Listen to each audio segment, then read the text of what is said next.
3, 2, 1.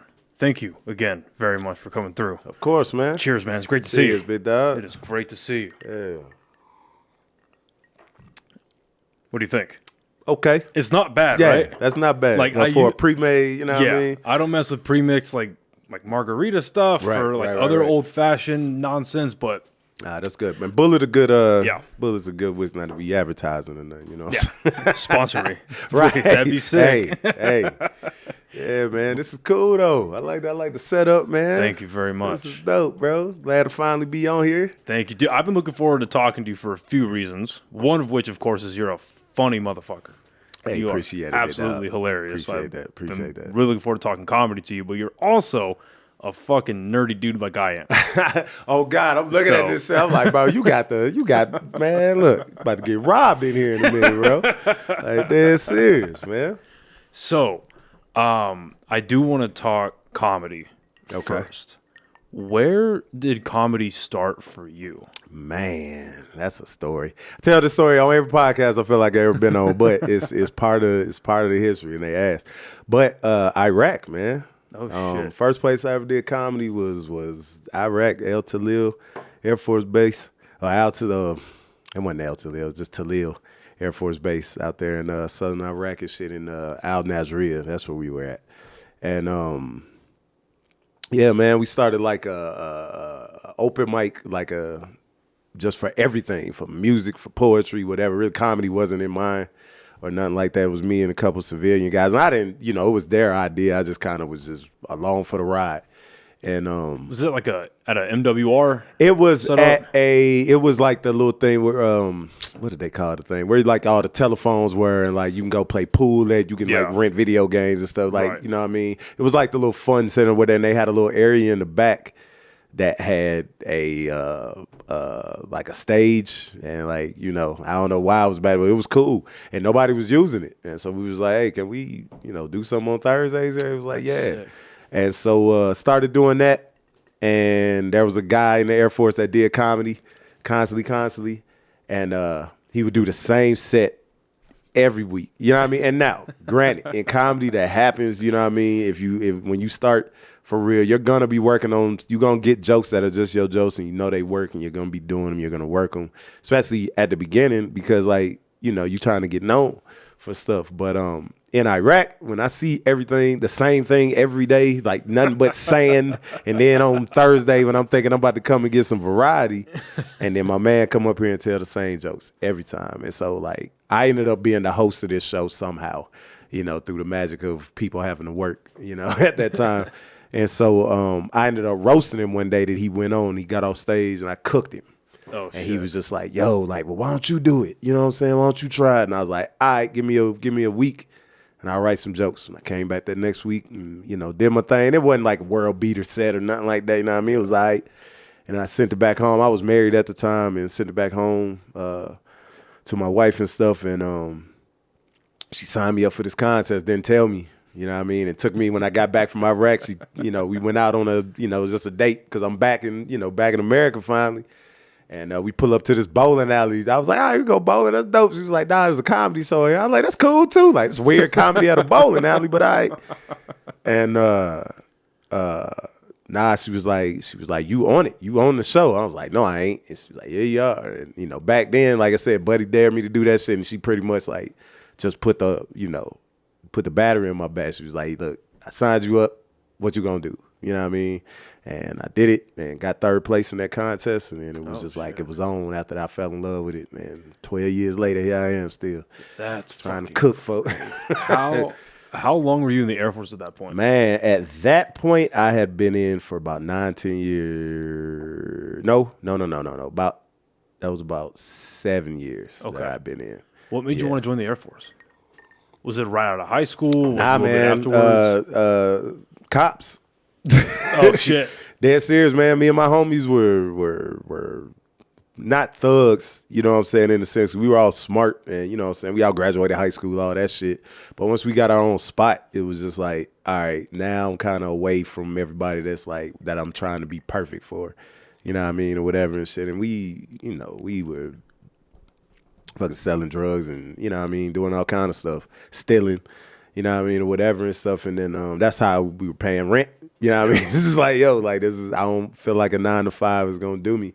I'm proud to announce that the podcast is now officially sponsored by the fine people over at Chop Chili Company. Guys, this is some of the best chili you can get here in the state of New Mexico, and they are online as well as in stores. They can be found at Smith's, Albertsons, Sprouts, John Brooks, and Lowe's Corner Market. They have 3 amazing flavors that you see here, and they also have frozen green chili that you can get online. Go on over to the website, chopchilico.com, and get yourself some amazing chili today. And every 9 to 5 I quit. You know what I'm saying? Was this here in Albuquerque? Nah, this was in Atlanta. I was going to say. Georgia, yeah. Okay. Went out here. And then we got caught up in some shit kind of. And the real deal, these niggas had suits on. Like, I don't know if they was feds or what they were. But I always said they was feds. But I was like, I don't want to say that. And then it was like some detectives. You know what I mean? But nah, man, they came came the day before. And luckily they couldn't come in because 1, they didn't have a warrant, and then 2, they couldn't see inside because the guy that we had at the house just happened to have just got out the shower. So he had his towel around his waist. He was at the door, so he didn't open the door all the way. So they ain't see nothing. Man, we had like a pawn shop in there, bro. It was just all kind of just stolen everything. And once we found out that it came that day, we got rid of just cleared the whole place out that night of. I don't know why they ain't had nobody like watching us or whatever, because the way they made it seem like it was serious. But anyways, they came back literally the next day, just I got done smoking. We high and so high, we hid inside the house. They outside knocking on the door. We're in the house, hiding, looking stupid. You know what I'm saying? And so I was just like, bro, this is dumb. So I just went to the door. I was like, fuck it, open the door. They had the warrant. They came in, and they ransacked our shit, flipped everything, didn't find nothing. And then, we sitting in the living room high as hell. Not high no more because, like, yo, we about to go to prison, bro. And dudes came out and was just like, yo, like, we ain't found nothing today. It's like, we ain't here for the weed, but we'll be back for that too. Because it's back when weed wasn't, we was still definitely a drug. Right. Yeah. You know what I mean? And because, yeah, what year is this? This is 2001 or 2002, okay. Probably at this point, because I got in 2003, yeah. So it was about 2002. And like I said, they came in, shit, that wasn't even 2000, that was 2003, because that was early 2003, because by November I was gone. I only had to wait like 6 months. So that was, yeah. But once they said, they was like, look, we didn't find nothing, but we will be back. And the next time we come back, somebody going to prison. And they was like, your best bet is to get the fuck out of Georgia. Literal words from these dudes, like, yo, your best bet is to get the fuck out of Georgia, because the next time we come back here, somebody's going to jail. So we was just like, all right. So when they left, I fucking looked at my homies, like, yo, I'm done. Yeah. I was like, I'm good. I on there like, yo, I done did all this shit and ain't been caught and nothing is happened. You know what I'm saying? Like we done did the dirt or whatever, and they giving us this opportunity to get the fuck out of here, bro. Like, I'm gone, dog. Was there any pressure to stay in and keep living that type of life? No, not at all. My homies was like, all right, we done too. Yeah. As a matter of fact, my friend, the guy that shit, everybody quit. We quit that day. That's funny. It was good. It didn't take much. It was just the fact that, like, bro, we had like a gas thievery ring going there. Like, I was a fucking gas thief. People would pay me to go fill up their gas tank of their cars and shit for, like, you know what I'm saying? Yeah. Now, because gas was cheap back then, and you could pump first. You know, back then it was like, shit, I'm old, man. You know what I mean? I'm 41 years old. So it was like, shit, you can just pull up. We could pull up and put the thing in there, fill up and dip. And they wasn't coming to chase you or nothing like that. It was just like, whatever. If they got your license plate, they got it. If cops was there, they, you know. But we were thugs like that. So that's not thug shit. Let me stop. You know what I'm saying? We just did, like, I feel like we did smart, lucrative crimes. Like, crimes that made us money and put us in the least amount of danger. You know what I'm saying? Yeah. All I was going to serve some jail time. Like, ain't nobody coming out the gas station bucking because I'm taking gas. Right. You know what I'm saying? And nobody at the gas station mad about it. So, but, yeah, man, once we did that, man, I signed up and I ain't never looked back. After that, once I said I was done, I haven't stolen. I don't watch bootleg movies no more, bro. Like, it's that serious. Like, I was like, once I said I was done, I was done. I quit cold turkey, like, all that shit. So. How old were you this time? 21. 21. Yeah. So 21, the wound is still fresh of 9/11. So America's still in that point where the support of the military is at an all-time high. Yeah. Was the military the first option in your mind? The only option, really. Yeah. I didn't have the money to go to school, neither did my parents to send me to school. You know what I'm saying? I didn't want to go to didn't think about a trade school or none of that shit. I didn't do trade stuff till after the military. You know what I mean? Once my brain was working, it was like, oh, that's what I should have been doing. Right, that's some structure. But I didn't mean the military I didn't want to go. For real. I just did it because it was the quickest way to get out of Georgia without just leaving and being poor and broken, being in another state and struggling to make it, you know what I mean, instead of just being possibly ending up in the same type of circles. Exactly. Just in a different state now with some different goofies. Right. You know, at least these dudes I grew up with. So once I decided to quit, they was on the same, we was all kind of on the same mentality, niggas too old for this bullshit anyway, so let's do something else. Right. Was the first recruiting office you went to Air Force? That's funny that you asked that, because no, it wasn't. It was the Army. Oh, shit. Looking for the Air Force thing. That's what's crazy. So, we was just like, man, let's join the Air Force or whatever and shit. Because I always wanted to be a pilot. It wasn't the ease or anything like that. I wanted to fly. You know what I mean? That was the thing I wanted to do since I was a kid, man. And, yeah, we went in there and couldn't find. They said the Air Force thing was there, but it wasn't. All we saw was the Army one, so we walked in there to ask them if they knew where the Air Force office was. Which is the wrong question to ask any recruiter. And they was just like, so why you want to join the Air Force? You know what I'm saying? We just telling them, it's like, well, you got to go to school and blah, blah, blah. I was like, oh, shit. Not knowing you had to have a degree to fucking fly, you know what I mean? So I was like, well, there goes that. Not even thinking well, shit, I can get that while I'm in, but I'm not going to tell you that. Yeah, of course. Yeah. And they were like, but if you go to the Army, you can become a warrant officer, you can fly helicopters, blah, blah, blah. I was like, oh, shit. They talking about, they hit us with the bonus shit, all that stuff. So they sweetened the pot real nice. Just out of curiosity, do you remember what the bonus was back then? Oh, man. What they threw Mine in your face? would have, that one for the Army, they were trying to do $20,000. Okay. When we signed up for the Air Force, the bonus had just got taken away from them. For that injury, and it was $40,000.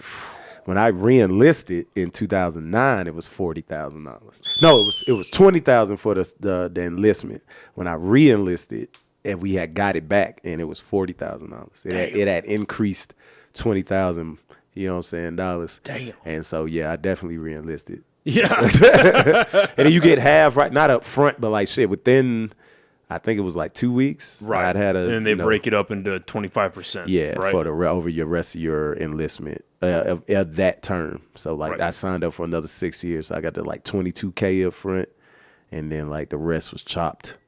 And so I would get maybe $4,000 every anniversary of my enlistment. Interesting. Yeah. That's interesting the way they did that. Okay, so you go, eventually make your way to the Air Force office, and do you, even though you just got told you need a degree to fly, do you still tell him, hey, I want to fly? Nah. At that point, once he told me that, I kind of, that's the internet was a thing by then. You know what I'm saying? So it was I kind of did my own research, and I was like, oh, okay, I see what the business is.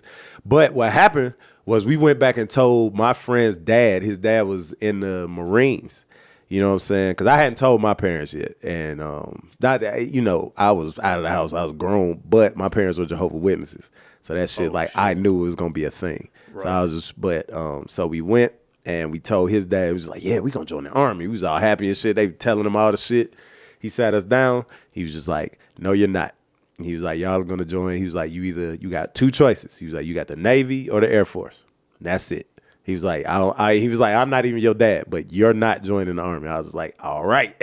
And then the next day we got our ass up and we found the Air Force recruiter, and then we signed up. And that's very, especially coming from a Marine Corps veteran, that is interesting advice. Hardcore Marine Corps veteran. Immediately post 9/11. Because at that point, I was very young when 9/11 happened. I was fucking, Jesus, I barely turned 4 years old. Man, I just graduated high school in 2000. Yeah.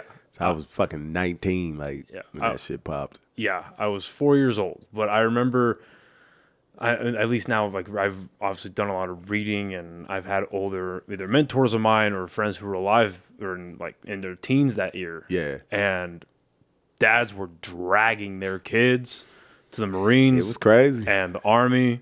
Dudes were re-enlisting at 45 years old, trying to re-enlist, right? So to get hardcore advice from a Marine veteran saying, don't do anything, because I feel like him telling you don't join the Army was him really saying, don't go combat arms. Right. This is the wrong time to do it. And it could have been exactly that. You know what I'm saying? Which is fine, because it was just like, not saying I wasn't built for it, but I've always, you know what I'm saying, went brain first. You know what I mean? Like, I had, and not saying that combat dudes don't do that. Right. But I was always I get like, what you're saying. Yeah. And so it was just like I said, my fucking ASVAB scores were through the rise. I had my choice of jobs. So I still, and what's crazy, when I joined, I still wanted to go pararescue, that combat control, because I was just like, this is lame. Like, you know what I'm saying? Like, I do want to do something. Like, but so combat, when I think pararescue in the Air Force, I think PJs. Is that? Yeah, exactly. Okay, yeah. Yep, PJs. Yeah. And because they actually trained them at Kirtland. Right. And right beside shit, right? Their dorms is right across from the crew chief, well, our dorms, the regular enlisted dorms. And but yeah, what happened was I was I was with this girl when I joined the Air Force, and I thought we was gonna be together and shit or whatever and shit. So when they told me that the school for pararescue was 2 years, like after basic, I was like, oh no, I can't do that. Yeah, I was like, nah, because it was just like 2 more years of basic, basically. You know what I'm saying? Right. As I was just like, I remember hating basic as much as I did. I was like, there's no way the fuck I'd be able to do this for 2 years. You know what I'm saying? To possibly die as soon as I get there. You know what I mean? Yeah. So it was just like all measuring it in my head. But I still wish I had did it, because I think that's amazing. Them dudes are just dope. Combat control, same shit. But yeah, it was that crew chief, man. I was too lazy to look through the fucking whole stack of paper. This is when it wasn't on the computer, man. They brought me a stack of papers. Bunch of packets. Yeah, and just like, here, these are the jobs. You know what I'm saying? Yeah. You can pick from one. It was a stack this high. And I'm like, bro, like, I ain't even get through the A's, bro. Aerospace maintenance, dog. I swear to God. I saw the word aerospace. It looked cool. I was done. You know, and I said before we started, I don't really talk about it, my side in the Army a lot, just because I don't like dancing around my whole experience. But one no, please go right ahead. One mistake I made, and I wasn't even in the Army yet. I knew I wanted to be in the Army, but because it's not even a stigma. There's a truth that recruiters lie to you. Right? That they lie to you, they twist the truth, they do all these things. I had a dope recruiter. Yeah, mine was dope too. And I told my recruiter, I was like, hey, you know, I want to go 11 Bravo, I want to go infantry, that's what I want to do. And he was like, okay, sounds good. Same thing, I did the ASVAB, I didn't get extremely high scores, but I got in the Army, so I understood that from jump. But I had high enough to where I could pick any. Like, I literally hit I think the highest GT score you need to get the threshold of pick whatever you want is like 310. Yeah, I got crushing that. And I got 315. I was right above it. So he was like, "You do whatever you want, man." And I was like, "Infantry." And he goes, "Okay." So, and I went National Guard, and he goes, "The New Mexico National Guard. This never happens, but we just got a X-ray tech position opened up. You're going to be away for a bit. You're going to be gone for about 18 to 24 months, but you'll come back with like these certifications that transfer to the civilian world. You do this, this, and this, and this. This is a good thing. You should really, really do it. Yeah. You should really do it. I remember where I was. I was sitting in the not like the cafeteria. It was like at UNM where they have like all these like little like sub restaurants, like the small versions of the sub. The sub, yeah, the sub. Yeah. Then the sub, the student union building. Yeah. I was sitting at one of the tables, and he's like, he was on the phone. He's like, you should really do this. And I was like, nah, I want to be in the infantry. And he was like, dude, listen, man, I did infantry. I liked it, but like, that'll be there. Yeah. That. one. And he's like, you can make your own decisions, but I'm just telling you, you should. Like, no, I think I'm making the right one. I want to do it. And he's like, all right, sounds good. Have a good day. And I could like hear like the disappointment in his voice as he hung up. And I was like, oh, yay. But like, looking back on it, I was like, that actually hit me this morning. On my drive to work. I was like, I could be clocking in like 160 right now. You can, bro. Fuck. Bro. That was It's the skills, man. And that's what they don't teach, about like vocational skills, stuff like technical skills and stuff like that really anymore, man. And it's starting to become a thing now because I guess the older guys are realizing that and they're like, yo, like, you know what I'm saying? There are certain jobs that you can't do. Like I have I'm a pretty much a certified HVAC technician, like HVACR and shit. Yeah. And like, you know what I mean? And I got that after the military, like well after the military. Shit, Okay. I ain't really had my shit for over 2 years, you know what I mean? Yeah. But I don't use it for shit because it's just like now I'm doing comedy full time. But when I did need it and, you know what I'm saying, it was there. And that shit can make you bread. And those are all jobs that if you get those jobs, you can do them jobs without working for somebody. Right. You can be an electrician. You know Independently what I'm saying? have your own LLC. And Right. I feel like those are really coming back because college is effectively losing its value. The amount you're paying for it is nowhere near equating the value you get out of it. Everything is downgraded. Like now, a high school diploma is about worth what a GED was. Like a fucking your associate's degree is now almost equivalent to the fucking high school diploma. To where it's like, yo, you got to have an associate's just to get this job now.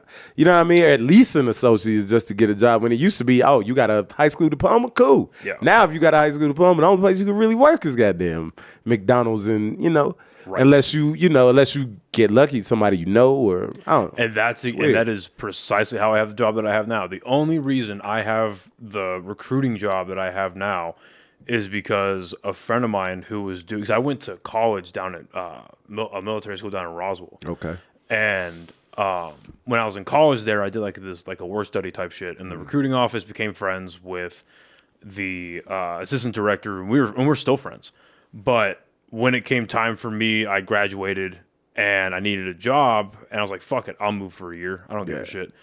Moved down there for a year, and she just gave me a shot. And having that on my resume added work experience, which is how I got the different management or otherwise recruiting jobs that I have now. That's what I'm saying. But it's all about who you know. Yep.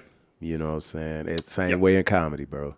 Not saying that funny does not count for anything, because it does. At the end of the day, that's your currency. That's the job. Exactly. Yep. So it's like, yo, but if you know somebody, makes it a whole hell of a lot easier to get on in front of people to show them that, yes, I am also funny as hell. Well, you could, know what I mean? Obviously, I'm nowhere near as experienced, but if you're funny but nobody knows it, what's the point? It doesn't matter. Right. Yep. Matter. It's like having a $100 bill you can't spend. Yeah. That's why the social media engagement and shit is something, i.e. why I'm doing shit like this, you know what I'm saying? Yeah. Because it sucks that now this is the way that, this is the path. Right. And for everyone listening on like Spotify and shit, he is effectively live streaming off of his phone right now. Because I'm live streaming his podcast on my platform. which I think is fucking genius. Yeah, man. Fuck it. Personally, I think that's genius.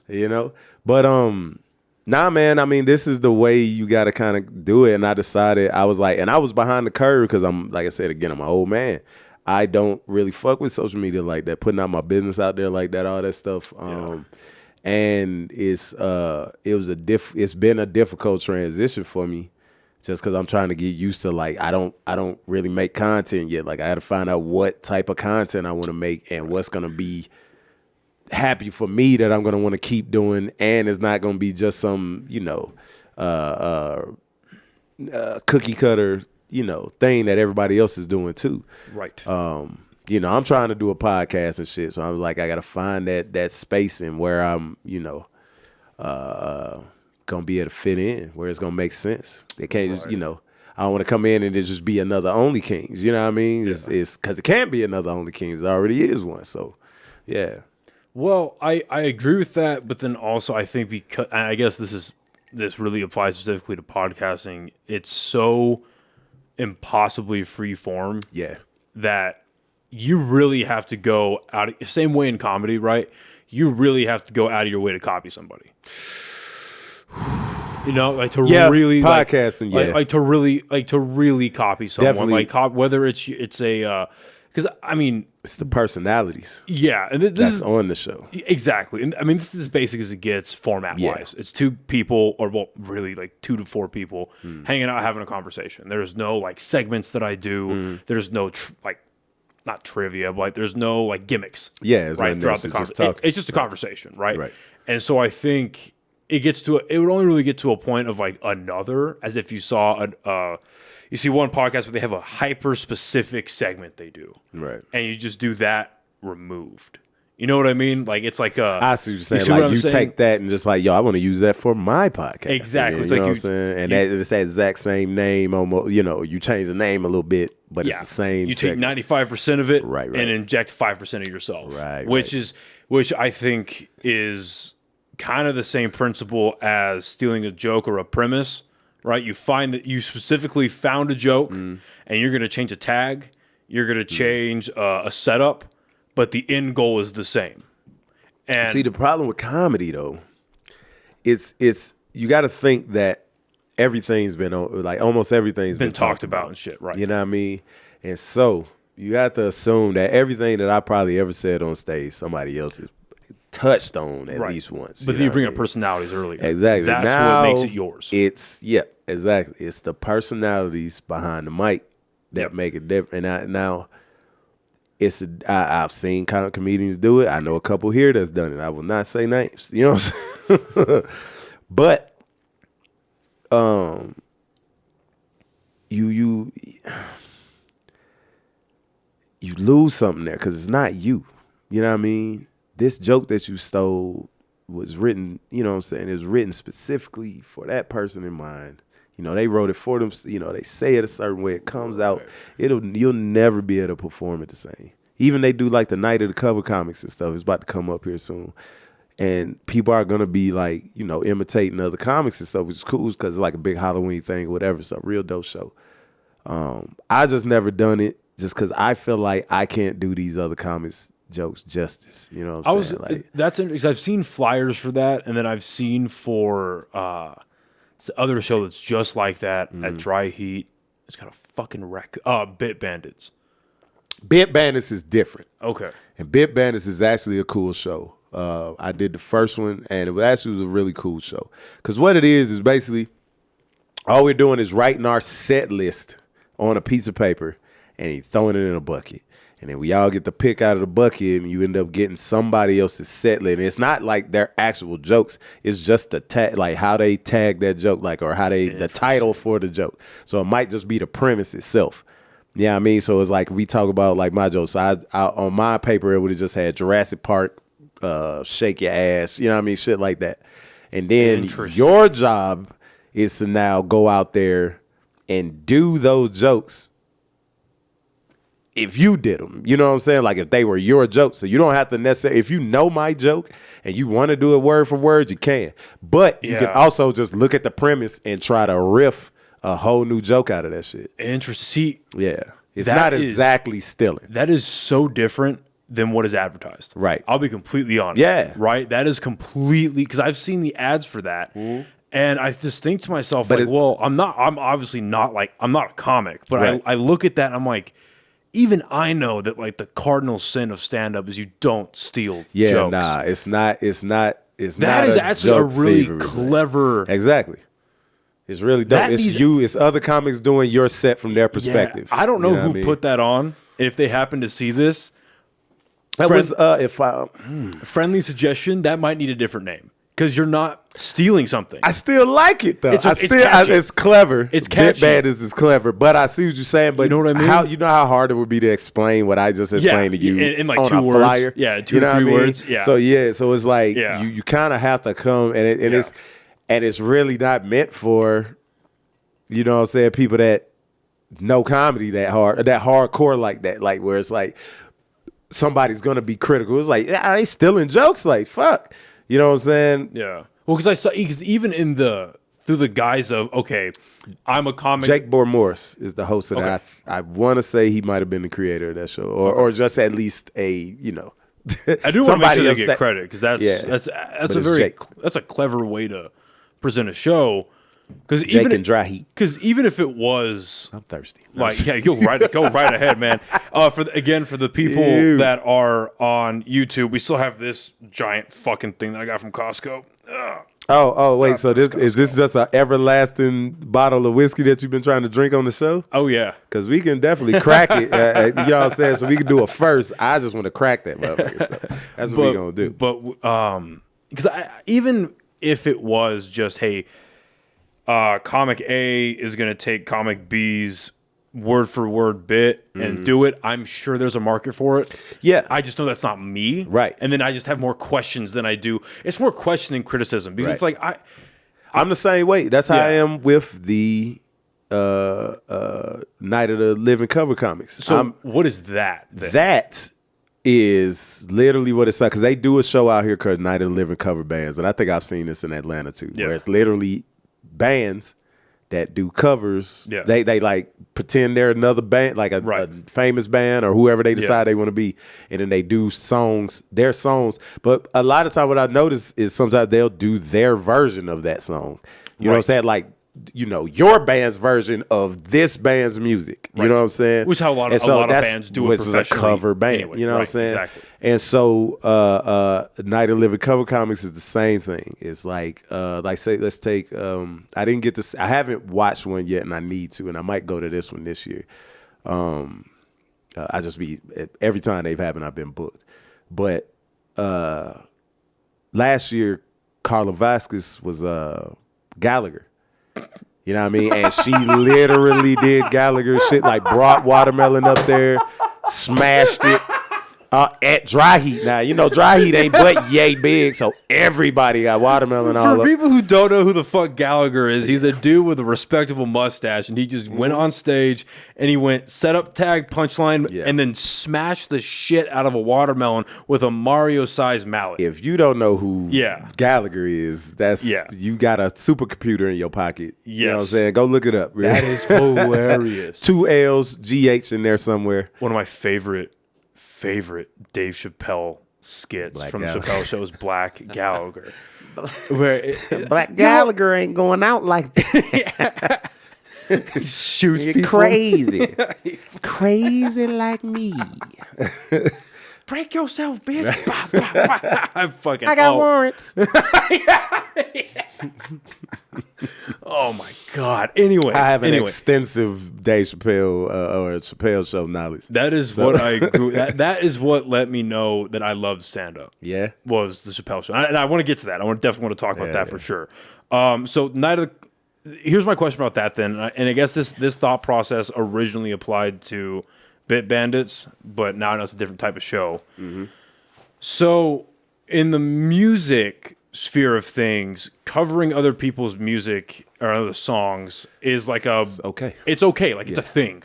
And some of I think the easiest example is Johnny Cash doing Hurt from 9 Inch Nails. And that is pretty much accepted as the better version of the song. And even the lead singer, I forget his name. I think his name is Trent Reznor. Trent Reznor. Right. He's the lead singer of 9 Inch Nails. He went out and was like, yeah, that's the better version. Right. I don't know how he did that, but that's why he's one of the GOATs. Like he's the greatest.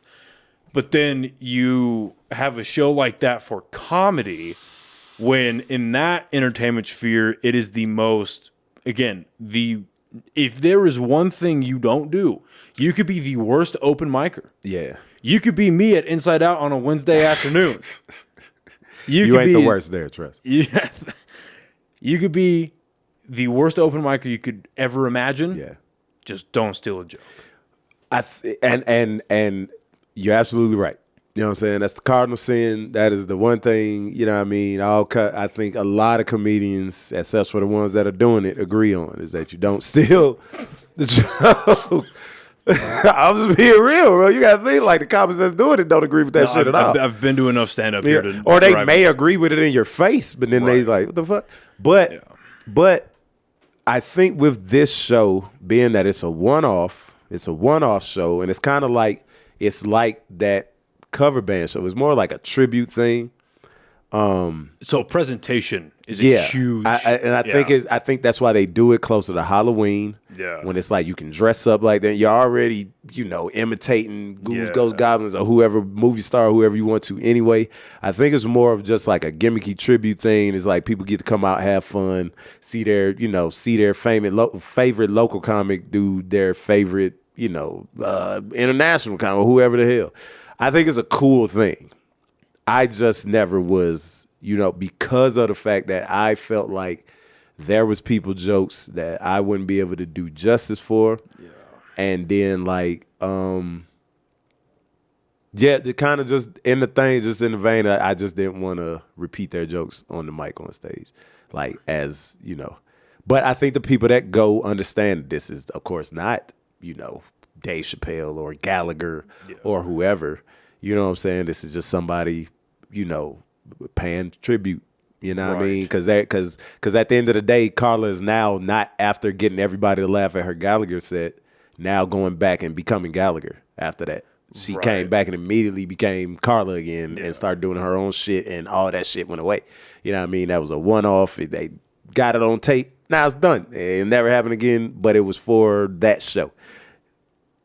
If she comes back, if she never does that show, but is now on stage smashing fruit, it was like, hey, Gallagher do that. It was like, I know. It was like, blam! And she's just smashing fruit on people and shit.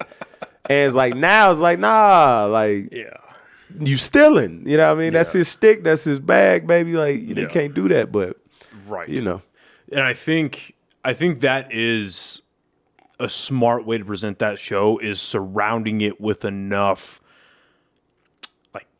it's pre-positioned on the fact that we are, this is not a regular comedy show. This isn't fucking Dry Heat on a Saturday night. Yep. This isn't Elvado on a Thursday. Yep. Right? This is what this is, and we're gonna gimmick it, or we're gonna costume it quite literally around the Halloween time. Yeah, and there still is that bit of, it's like, hey, if you don't agree with it, don't do it. But that's about as good as you're gonna get. Yep. With enough we obviously don't condone stealing. However, how cool is it around the Halloween season? Because again, adding the dressing up as your comic type thing as I'm gonna make a fool out of myself and then try to pay tribute to someone that I love. That makes more sense. And I've seen other comics, at least from what I've heard, because again, I haven't watched one, but I've heard them say that some people go up there and just act like that person, but do their own shit. So they write jokes kind of in their vein. So say if somebody how's that? That sounds worse. It sounds weird. That sounds worse. It sounds weird, but apparently they pulling it off, bro. Or they at least write jokes. Because you got to think about it like this, bro.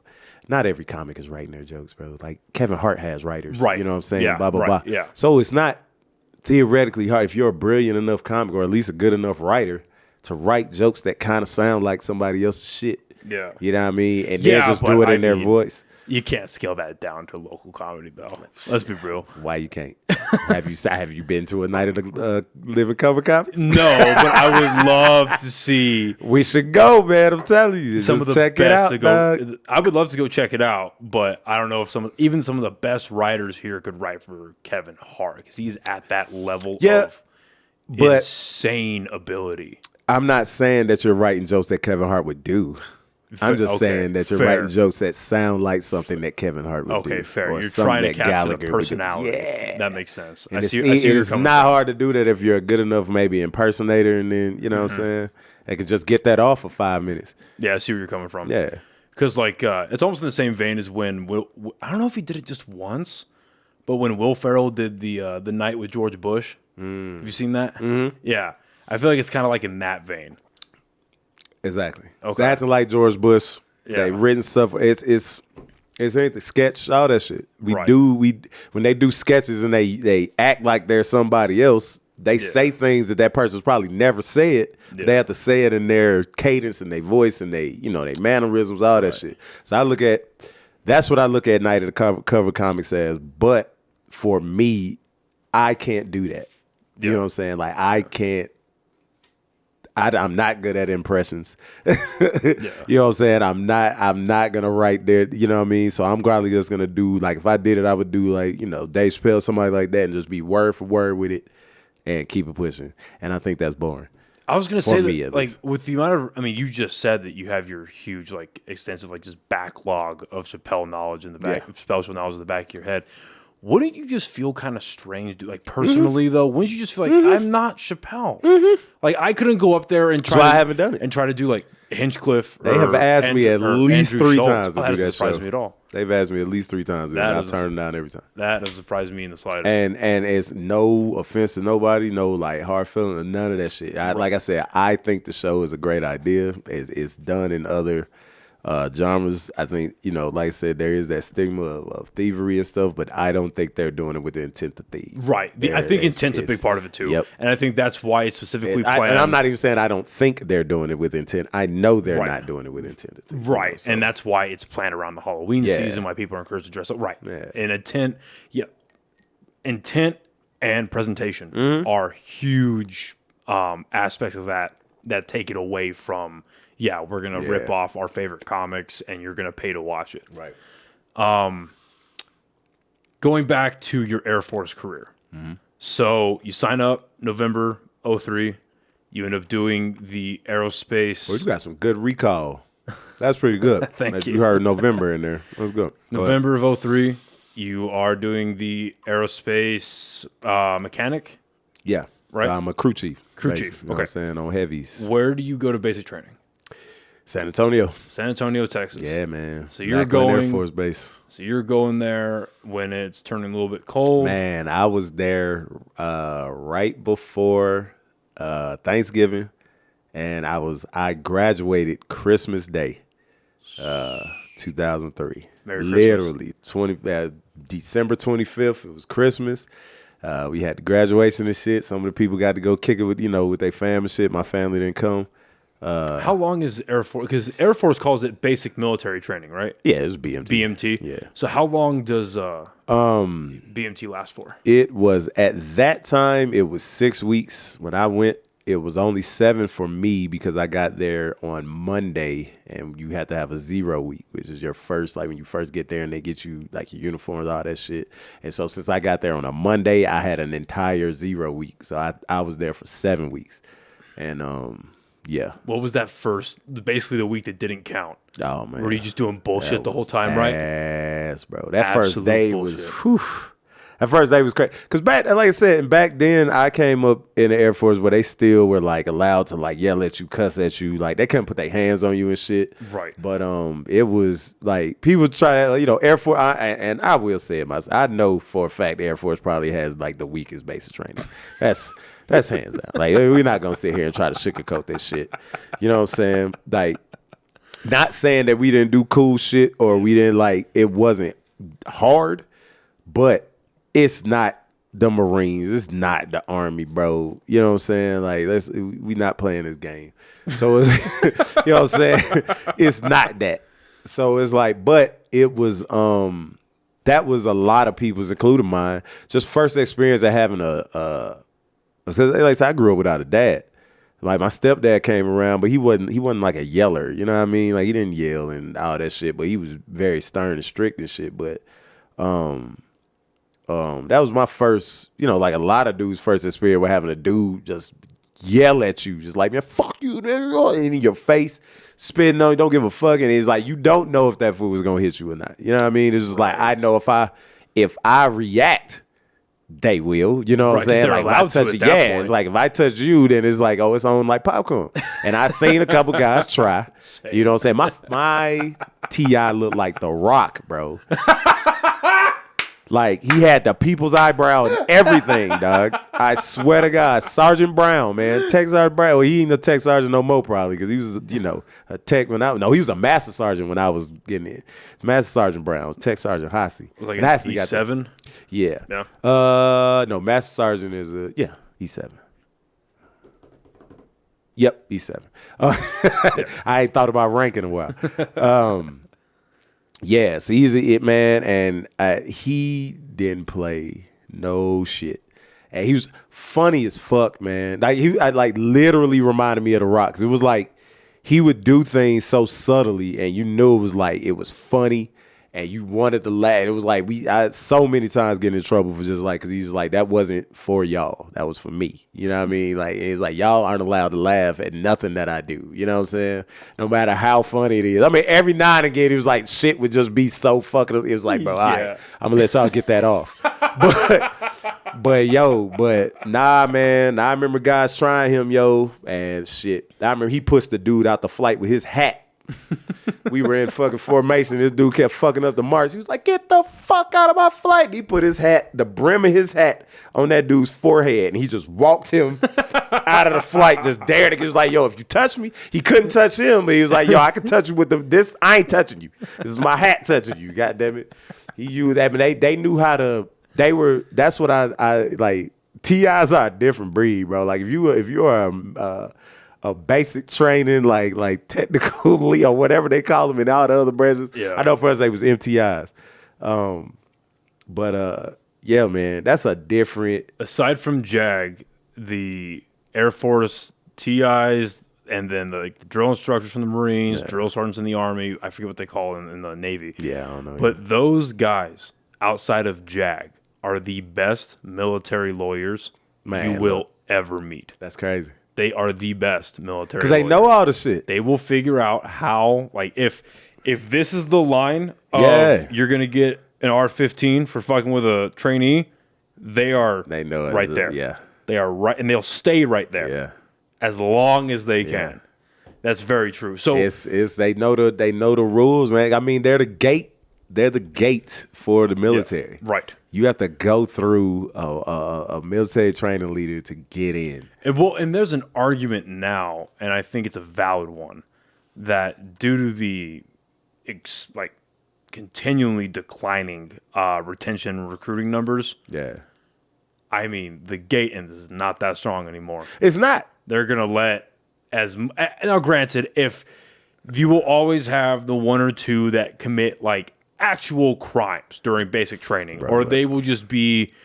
You mean as far as the leaders are concerned, or the people the trainees that they let? Okay, the trainees. Like they will do some dastardly shit, or or they will be like out of line for chill real, after this. Like on some real shit. I'm gonna wait, let you finish. Yeah. This is an occasion. You know what I mean?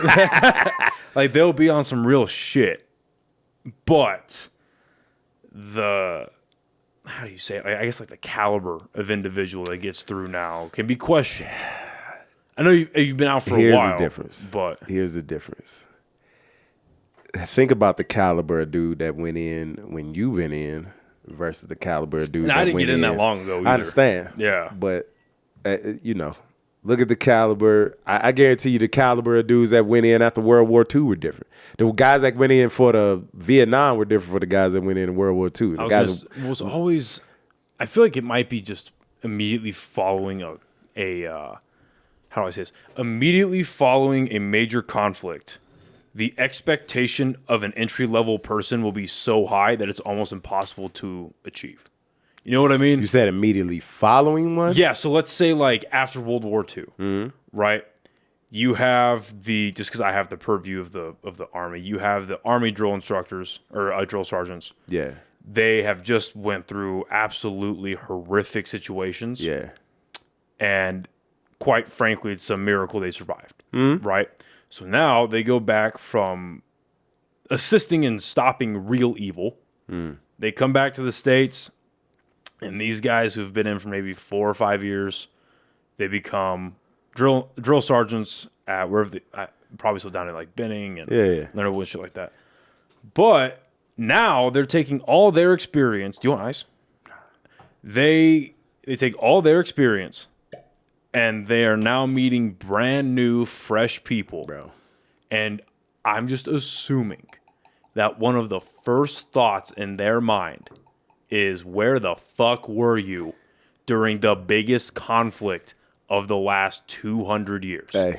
You weren't there? Too young, I mean, it's no telling, bro. Oh, yeah, like, you know what I'm saying? There's no rationale to it. Yeah. So my point is, like, they probably had the expectation of like, you're supposed to be a man. You need to be like the greatest, the baddest thing. That's so unattainable. Because we fought for this. Yeah. We fought for y'all. And now I'm here training y'all. And it's like, what is this shit? Like, what? Yeah. What am I left with? Yeah. Like, this is what's coming after me.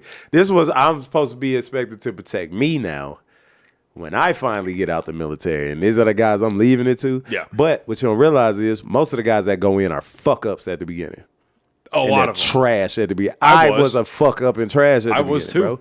I was too. So after that, you know what I'm saying? That's what they do. They break the basic training is supposed to be that. Let's break you down, break that person that you were, and turn you into a weapon.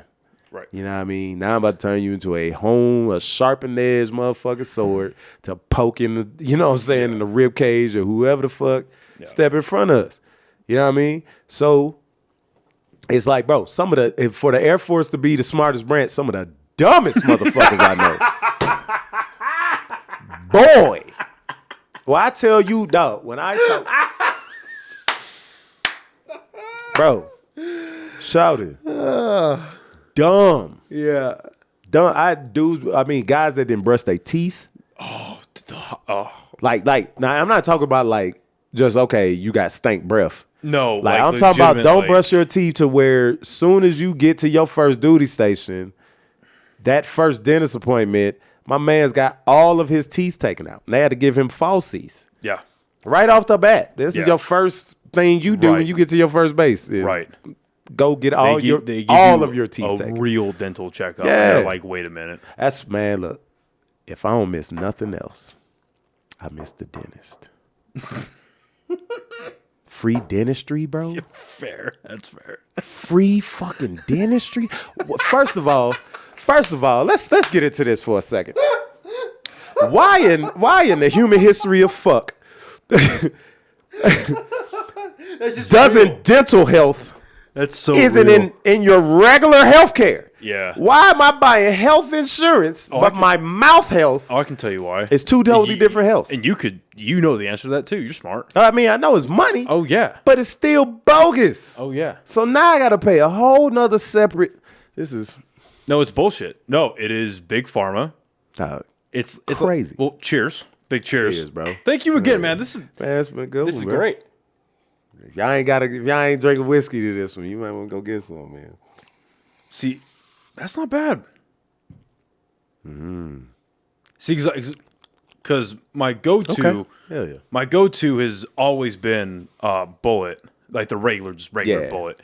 But recently, about 4 or 5 months ago, I really got into Johnny Walker Black. And I was at Costco today, and they had this right next to it. And I was like, well, I know. Equivalent. Well, I know it's not going to be the same caliber necessarily, but I wonder how good it is comparatively, especially when it's like $20 less. And for a lot more. It's not bad. That's not bad at all. I could drink that. Yeah, you know what I'm saying, on a regular. Anyway, so Jameson, though. Jameson's good. Yeah. Jameson's great. Continue. Jameson is good. So before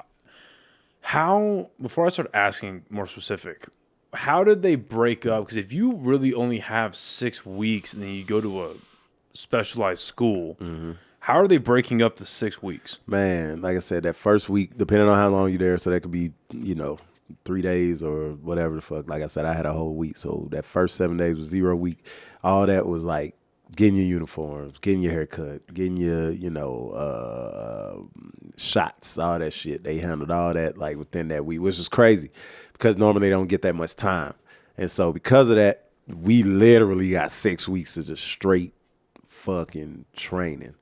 And then, you know what? We did, there was, and I think it worked out like that because of the time that we got there, because we, the way they broke it down, that first week was just like learning how to march, learning where to go, you know what I'm saying, stuff like that. Like just learning how to come down for breakfast and, you know what I'm saying, get information and, you know what I'm saying, for PT. Continuous going to check the cameras.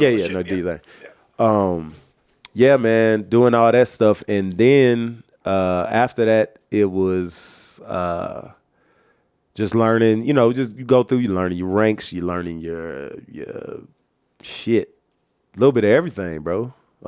Just everything it takes to like really be in the military and stuff like that. Shit. And then that fifth week is what is it called? Warrior Week. That's when we go out in the field and like, you know what I'm saying, tent living and, you know what I mean, do our shooting and, you know, all that stuff, the obstacle course, all that crap.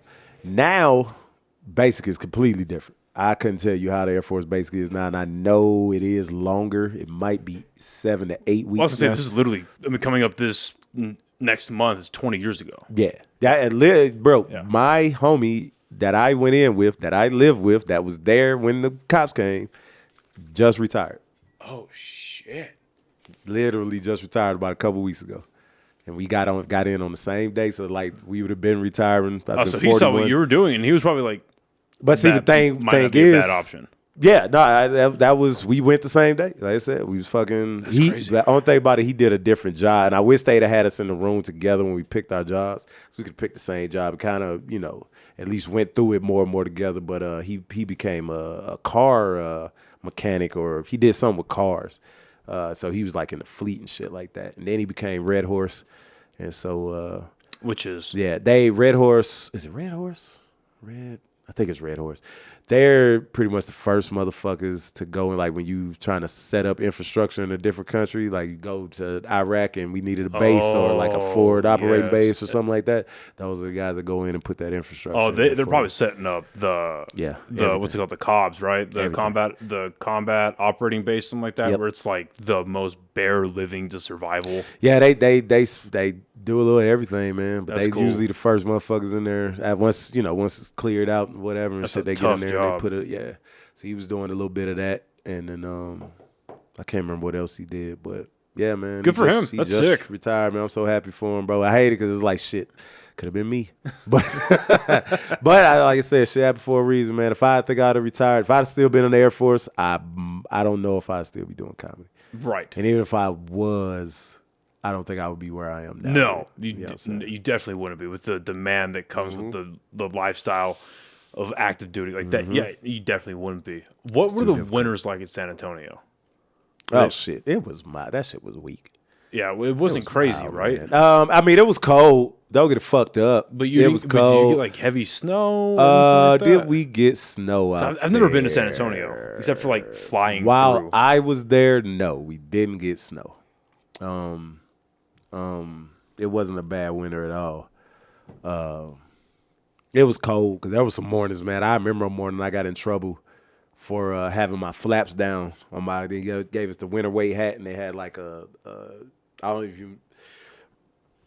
When I got in the military, we had BDUs. So that was the OG camo that everybody. Shine your boots and all that shit, creases, all that shit. Yeah.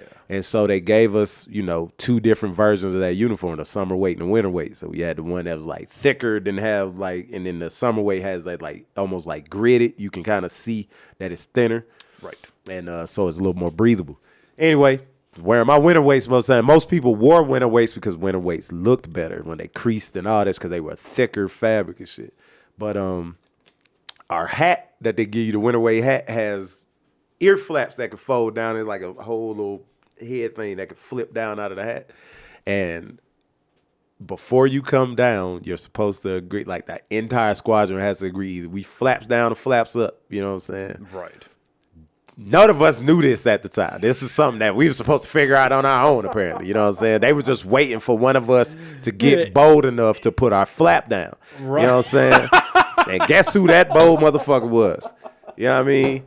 And so I flipped my flaps down because I know it's cold as shit downstairs. I can feel it through the walls, bro. I'm like, yo, it's cold. I know y'all wilding. And you definitely had like the couple of Poindexters, like, and bro, I'm in the front of the line, like, cause I'm the element leader. You know what I'm saying? I'm the tallest in the 4th elements. It was like automatically I'm the element leader. Plus I was just my TI was just like, you the tough. They gonna listen to you. I get down there. We standing in line. You know what I'm saying? We standing at attention and shit. Got my fucking flaps down. He look around. He's like Aaron Smith. Well, he's like Trainee Smith. Why you got your flaps down? I was like, cause it's cold. He's like, turn around. I turn around. Of course, nobody else got their fucking flaps down. I'm like, this a bitch. He made everybody hit their face. Like, you know what I'm saying? Yeah. Get down. I was the only one standing up still. He made everybody else do push-ups while I sat there and counted them out for their ass. He was like, yo. That's your private pile moment. Yeah. He was just like, yo, like, all right. He's like, you ain't part of the team. He's like, and trying to make everybody mad at me now because, you know what I'm saying, I didn't have to do push-ups. It's like, shit, since y'all didn't want to have your flaps down like Smith, do push-ups then. Instead of just making me do them. So, and that's how they do shit. You know what I mean? They trying to, make you part of the team. You enjoy the small comfort while everyone else has to get the and I certainly did. I tell you that shit. Shit, like, fuck y'all. Put your flaps down this time, goddammit. It's cold as fuck out there here. It's cold as shit. So you graduate on Christmas Day. You have to move on to a tech school. Where is that held at? That tech school is in, the first one was in Wichita Falls, Texas, man. God damn. And was motherfucking Wichita Falls, man. And was that a little more relaxed? It was a lot more relaxed. Okay. A lot more relaxed. We knew that's because they told us that once we got to the 6 weeks in basic after Warrior Week, that's when you become an airman. So they give you your coin, like, you know what I'm saying? You graduate Warrior Week and then you go back for your last week at basic, which is basically just you and doing that's your like processing that's pretty out. much you're kind of like that's your just like that's when we get to wear our blues finally. Like we don't walk around in our BDUs anymore, walk around in our blues, and that's how you signify if you're I guess an upperclassman or a, you know what I'm saying, whatever the fuck. I was gonna say, so let's actually, before we talk about your tech, so let's say you're in like your barracks. How are your barracks set up to where like you have like, so you and your class are here, and then there's a separate class that's on the different track over here. Nah. Were you able to see other trainees? Yeah, that you did through that process, but not in our barracks itself. Okay. How our shit was set up was like a dorm room. It was like a building. So the bottom floor had 2 flights on it, and the top floor had 2 flights on it. The top and they were that whatever floor you were on, that other flight was your brother flight. Okay. You know what I'm saying? Or if it was girls, it was your sister flight. And were they on the same track as you? Like week 1, week 2, week 3? Same track. Okay. You know what I'm saying? They got in there at the exact same time we did. So we went through everything with our brother flight, but they were in a whole nother dorm. Like we had a door between us. They were across the hall, and they dorm looked exactly like ours. They had 2 bays, fit like, 25 beds or something like that. Right. And so it was like 50 people in our fucking, in our flight or whatever. That was a fun first week for the smell, wasn't it? Man, boy. Because then that's because you meeting all these dudes from different walks of life that don't take care of themselves. So like I said, we had a dude that didn't brush his teeth. We had a guy that,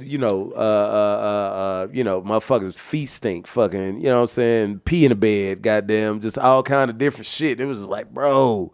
And that shit we had to try to deal with before the TI came in the morning. That's if he didn't sleep there that night before. Because at first our TI slept there for probably the first 2 weeks. Like he was there. You know what I mean? So it was crazy. And then after we got the older we got in the weeks, the less they would stay. Because then it was like, okay, now I can go home to my wife. I know y'all ain't gonna kill y'allself in here at overnight and whatever and shit. And plus we had, our dorm guards, like 2, whoever the 2 like dudes had to wake up. Like your fire guard overnight that would rotate and right. And then we had a drill sergeant, and I think it was like week 6, week 7, around there, and that randomly started sleeping at the barracks in the office, and we were all like 99% sure going through a divorce. He's going through a divorce, definitely. And the if they're sleeping in their late weeks, like the later weeks into the fucking shit, they having problems at the house. It's funny you say about they're staying in Michigan and kill themselves. We had one guy. Talk about different walks of life. We had a guy, I will never forget his last name. Zachary, like Strassner, whatever. This dude, I'm mad I can still remember dudes from was Baby. From backwoods Arkansas. I feel like you know where I'm going with this. This dude, he is like the prime example of a taught racism. Yeah. Like, dude was born into, like, superior race. Like, no, pretty much. Shit. Yeah, like, obviously, he would never fucking, because we fucked with him a little bit, but, like, and asked him, like, little questions around back and forth, but, like, we were all pretty sure he was raised by Klansmen. Yeah. Like, it was so, like, overt. And in the first week, I forget the guy's name. He graduated with us, too. this giant fucking black dude. This guy was like 6'4", easily 260. Ooh, yeah, big dude. He should have been going to college to play ball. He should have been a football player. But he was like legacy Army. Can't say that. Can't say that though, man. I was at one point. I was 6'6", 280, dog. Like shit, I should have been definitely laying on somebody at least. But like, he was just a big guy, and they got into an argument. I can't remember what it was about, but obviously over something, because you only argue over stupid shit. Yeah, because you ain't got nothing to argue about. Like, exactly. What else are we've been in the same room for? Jesus Christ, bro. One thing I can argue about is you. Like, what did you say? Yeah. So they got and obviously the 80% of us we only saw the back half of it. And of course, the last thing we heard before his head hitting the ground was the N-word, and just pop.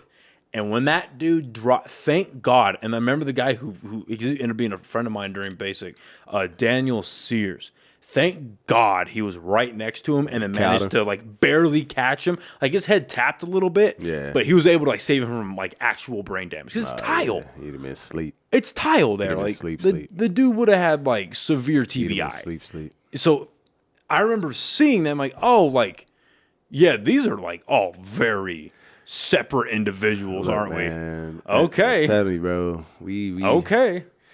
We gave out a blanket party or two. Oh yeah. And that's what but it sucks because it teaches you shit like that. It's like, okay, if this one guy's not gonna get it the fuck together, y'all have to get him the fuck together. Well, that's and I feel like that's not to get become the guy that's our and you shouldn't our society. But I feel like to scale that down a little bit, I feel like situations like that show you that there are people who are raised without consequences. Mm-hmm. Absolute basic respect, basic values aren't getting taught to everybody. And so when you get a hodgepodge of people from the ages of, let's just say 18 to 28 in the same room, it's about that hodgepodge. Right? It's about that age. You're going to find 2 to 3 people that just don't have the basic how to treat somebody you've never met, how to just go about your life without messing with somebody, intentionally aggravating somebody, and stuff like that happens. People grow up different. I had to realize that, and it took me a long time to, finally empathize with how the world works for real. Mm-hmm. There are 8 billion people on this motherfucker, man. Yeah. Yeah, it's just that number alone is insane. It's incomprehensible. You know what I'm saying? Legitimately, you can't figure out how big that is. Exactly. So if that's the case, and we're all different. It's 8 billion individuals. You know what I'm saying? Yeah. Now, regardless of if we all grew up, say for instance, me and you grew up in the same state, we're not the same. Right. We look different. We grew up with different parents, different circumstances, whatever the fuck. Your parents might have told you, right from wrong. My parents might have told me, you know what I'm saying, right from right, whatever. Right. You know what I mean? And now you're putting all those people in the same place. You putting a subsection of those people. Yeah, they shit.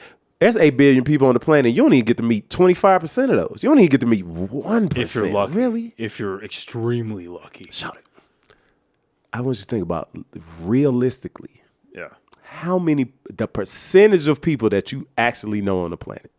It's less than 1. It's probably not even 1%. It's less than 1. Exactly. Yeah. 3% of America joins the military. Right.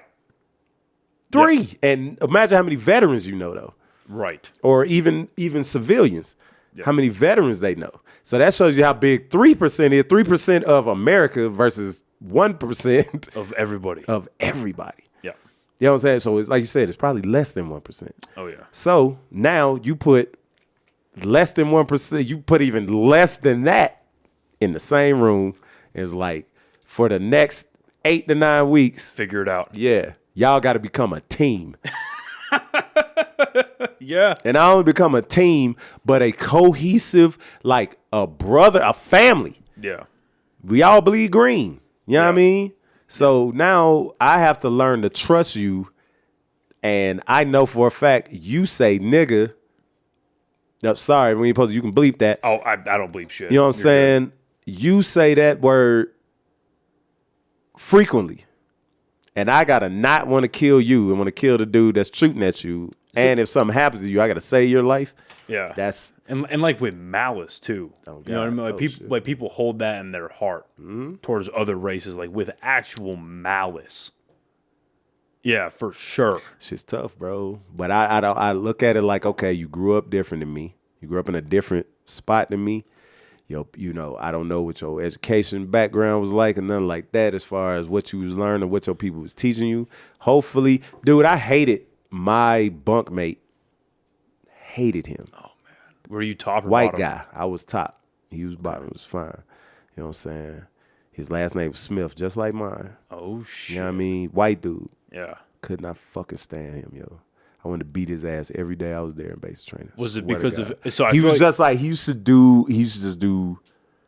I don't know why he was just a real annoying cat then, and it was just like stuff he would do. Like we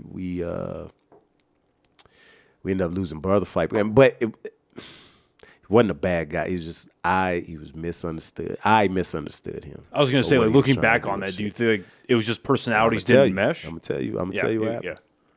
So, hated this motherfucker all through basic. We get our assignments to go to our next our tech school. Yeah. And me and him are both going, and a couple other guys are going to. He had the same job I did, and we were going to Wichita Falls.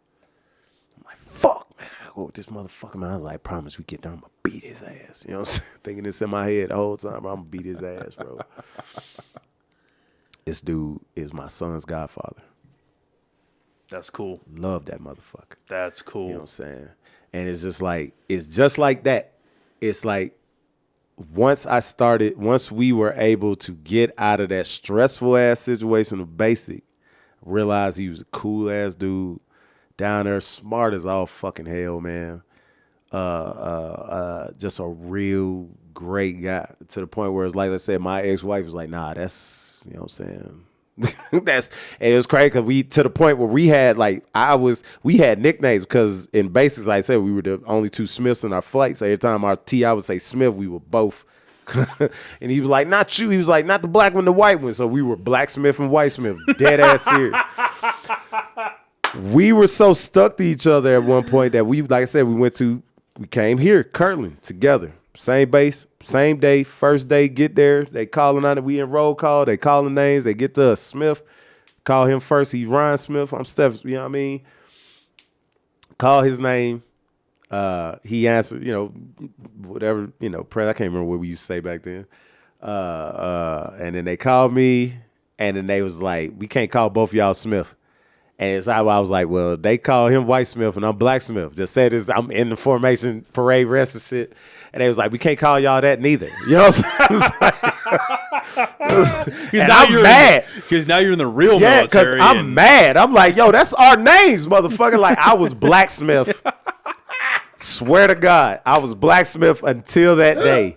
And then they was like, we got to call y'all something different. And then one of the dudes was just like, we'll call him Smitty. And they start calling me Smitty, and he was Smith. Okay. And then then Smitty became my name, and that was my name. Like, I didn't get called like Airman Smitty or Airman Smith unless I was in trouble. It was Smitty.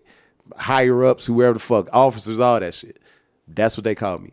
And then that became my comedy name. When I first started comedy, that's what I was, a Smitty. You know what I mean? And so that's why you'll hear like Buck or even Sarah sometimes.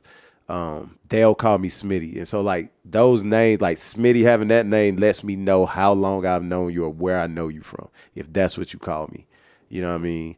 And so once I started comedy and I went to Atlanta, I was like, I don't want my checks to say Smitty on it. You know what I mean? And that's all it said. And I had to sign. I was like, I just don't want my checks to read that no more. Right. So, because there was another, she's a movie star now that I went to school with. And I just happened to say, I was like, I'm thinking about changing my name. I said it on Facebook like, probably, I don't know how long ago, 7-8 years ago, something. Is it someone I know? No. No, okay. No, probably not. See, I don't think she's been in anything in a while, but I could be wrong. I said something about changing my name from Smitty, and she just hit me up in the DM. She was like, however you want to sign your checks, that's what your name needs to be. And she was like, if you want to sign Smitty on your checks every time, because like once you do it, once that becomes how they pay, and that's your name, that's what they're going to put on that check, and that's what you have to sign at the bank. She was like, that's what you want to sign this shit as? By all means, keep that name. And I was like, all right. And I was like, nah, I don't want to do that. And then I ended up, and so that's where, Stef Darnell came about, because it was literally my first name, just cut my first name in half, put an F in there, and then took my middle name and made it my last name. Because I was like, there's too many Smiths, so, you know what I mean? I didn't think it was going to ring, because I tried it. I tried, just my name, just my regular name. I just didn't like how it sounded. And I really, at first when I started Stef Darnell, I didn't like how it sounded, but it's for some reason it stuck. Every time somebody said it, it sounded better and better to me.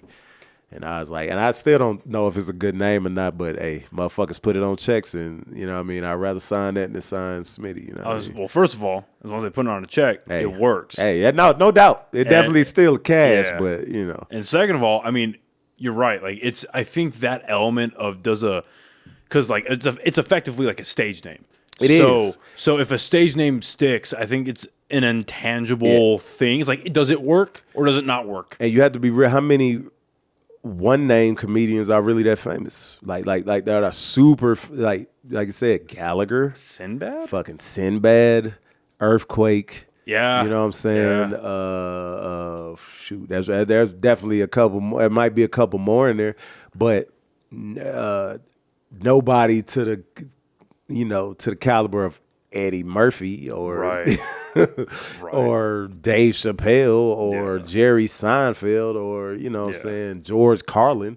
Right. These motherfuckers that have names that might not even been their name, but Jamie Foxx, that's not his name. Right. You know what I'm saying? But shit. It works. Yeah. Stef Darnell works. Man, it's like whatever that intangible thing is that sticks those syllables to you, it works. It pops. It makes sense. Yeah, once it started popping, I was good. Yeah. I was like, all right. Once I kept hearing people say it, I was like, I like it. You know what I mean? Because I like being called Steph. Like just the yeah. Because that was what my homies called. Like back home, that's what I'm saying. Like with the name recognition, even I know how you know me if you call me by my name. Like if you call me by my first name, I know you know me from home. Interesting. You know what I'm saying? But if you call me just Steph, then I know you know me from here. Within the last 10 years, and within the last, let's say, I'll just say, because how long I've been Stef Darnell? 5 years maybe that I changed it. So within the last 5 years, if you're just calling me Steph and that's it, or Stef Darnell, and that's what you know me as, then I know you know me from at least 5 years or more. Well, it's funny you say that because like so I've got 3 roommates. One of my roommates, or 2 of them, David and Joey, I think it was last week, maybe the week before. I was like, hey, I'm going to go down to Elvada to watch some comedy. You guys want to come? And they're like, who's going to be there? And I was like, Stef Darnell's going to be there. And they're like, all right, let's go. Like that name convinced them to show out. Like it sticks. Hopefully it's the comedy too, man. You know what I'm saying? I'm glad the name is ringing out like that. Yeah, by implication. Yeah, by implication for sure. Do you? This is maybe a bit of a comedy subject I wanted to get to towards the back half, but as you found yourself transitioning into that stage name, do you felt like a heightened version of your persona came with it? Mm-hmm. It had to be a different. Let's do this. I teach a writing class on Sundays, comedy writing class, and it's quite good. I went to one of them. It's quite good. Yeah. Fell into it just because Tyler Lovely started it, and Tyler Lovely and Kate Anella and the Dry Heat staff, Sarah and Kelly and all them. They started. I can't say I had anything to do with anything. You know what I mean? I just wanted to come to that writing session. And then once I realized what it was, I was like, oh, yeah, man, like, I, help out any way I can and shit. And then, Tyler was missing one day. And it was like, yo, can you teach it one time? I was like, hell yeah. And then once I taught it that first time, I was like, yeah, you're a good teacher, dude. This is mine. I appreciate that, I've been meaning to go back. I really have. Please come back, Just bro. the last 2 months between just me being like, I've been helping out. Well, first of all, just the podcast shit. Yeah. I've been helping out with. It's been all over my social media, but the Legion Iron gym opening. I've been helping with that on the weekends, and then just I just had to take a couple Sundays to myself, Bro, you have to. just to be like, You got to. Last week, like, bro, that's Sunday is my day out. Outside of the class is fun to me. It is. And so because it's fun, Yeah. it's not work. And even though I get paid now, which is dope. Thank you, Dry Heat. You know what I mean? yeah, shout that shit out, dude. I still want to have Sarah and Kelly on here because they are interesting. You have to have them on here. They are. Like, you that have is, to have them on here. Yeah. And they'll love to come on here. You know what I'm saying? Because they kings too. Fuck the bullshit. You know what I mean? And not even trying to be funny, sarcastic or nothing. But nah, like, if it was not for them, I would not be where I am in comedy today. I will awesome. shout that to the rooftops. Sarah Kennedy and Kelly, you know what I'm saying, Darnell are a big reason.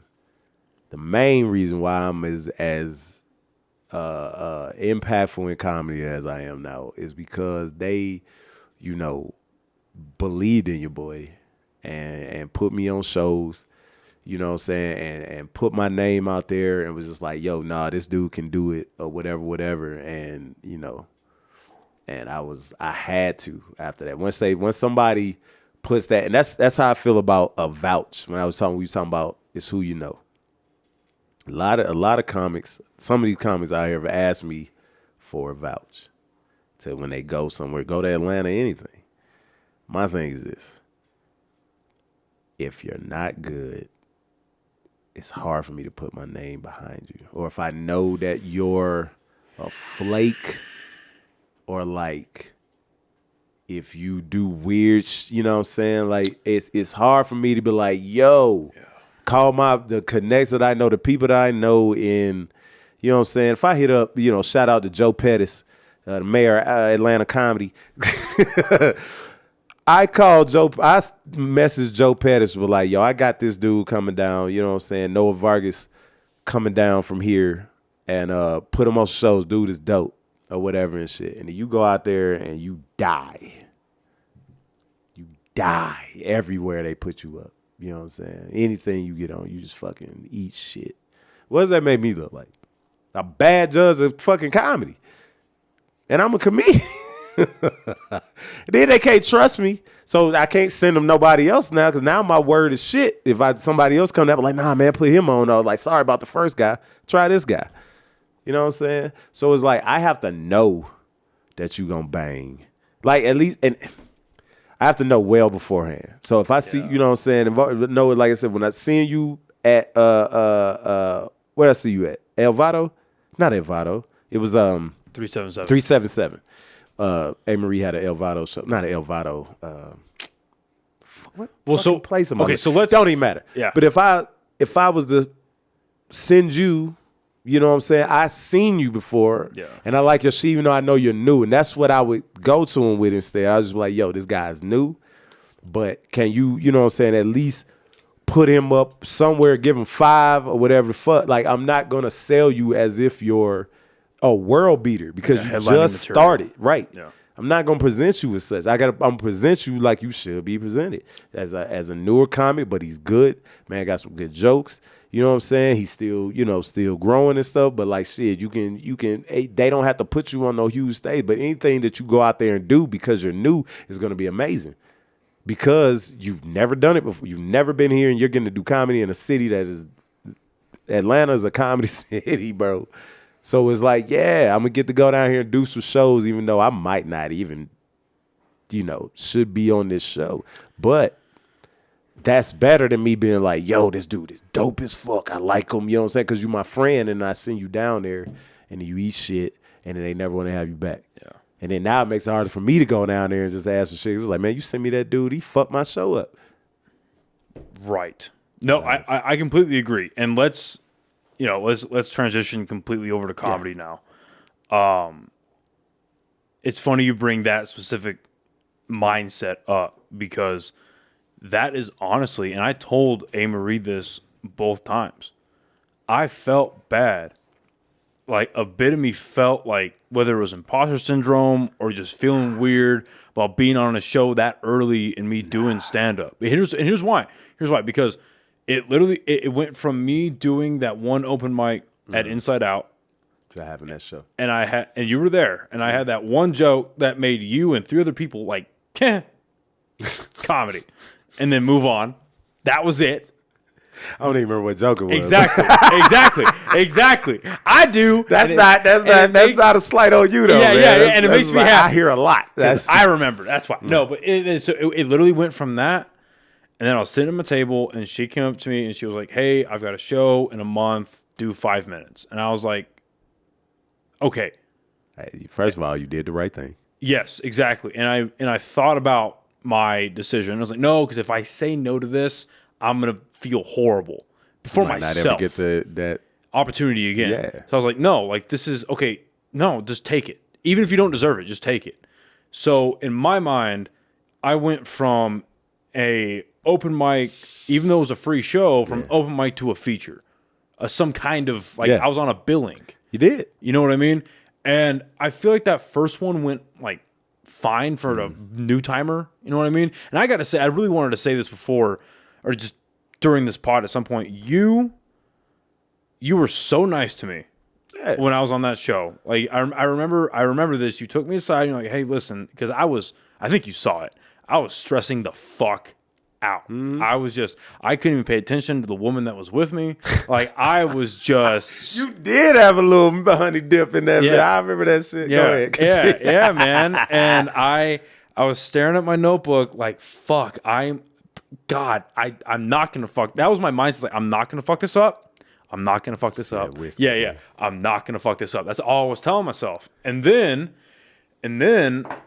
you pulled me aside and you're like, hey, just pay attention, because the opener was Black Mike, Mike Ogden. And happy birthday to him, by the way. Yeah, I meant to text him all day. That's my OG. But he's a nice guy, Black too. Mike is my OG.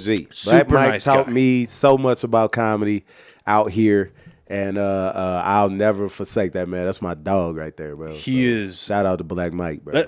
And honestly, that's nice. That's really nice to hear, and it's not surprising. Yeah, nah. Because he's just a nice guy. Yeah. And I was like, oh, don't get it fucked up. Black Mike's not a nice guy. Black Mike's not a nice guy though, bro. Black Mike a toast your ass real quick. Like if he don't like you, yeah, that's the last. You know what I'm saying? But that means the people he holds close to him. Exactly. No, I'd rather have that than somebody who's pleasing everybody else. Anyway. Black Mike can shoot you in the face. Yeah. You know what I'm saying? He ain't got black in front of his name, but no, they don't play around. That mean dark. They ain't talking about his race, nigga. That mean how dark he get. You know what I'm saying? It's not. Go ahead, my fault, man. That's fucking hilarious. But no, so because I was like almost half looking at my shit and half watching him, and you pulled me aside like, hey, like, yes, you should be paying attention to what lands with the crowd, what doesn't land. And then I remember down the middle, there was a table of people in like their late 50s into their 60s. And there's a couple like their kids like in their late 20s were there. And, you know, hey, like obviously what he is saying that is objectively funny is not hitting there. So don't worry about that. Worry about what is hitting, who it's hitting to, and if there are beats in your set that line up to that, highlight it. And then I was like, okay, yeah, I was stressed the fuck out. Like, yeah, that makes sense. Hey, I'll never forget this as well. Hey, no one else in here is doing what the fuck you or the rest of us are doing. Own that shit. And that, I don't know what made, I don't know if it was the words, the delivery, just everything about it. Like that like clicked where it wasn't a hubris. Yeah. But it was like, okay, no, instead of feeling bad about going from an open mic to a feature, for whatever reason, she saw something. Exactly. I should be doing everything in my power to prove her right. Now. I should prove her right to the best of my ability. Now you're learning, young Padawan. Goddamn. See, bro. Nah, keep going. I want you to finish. No, yeah, I was just saying, like, I'm not gonna go out there and be a Dave Chappelle, right? A Pryor, Andrew Schultz. I'm not gonna go out there and slaughter like that.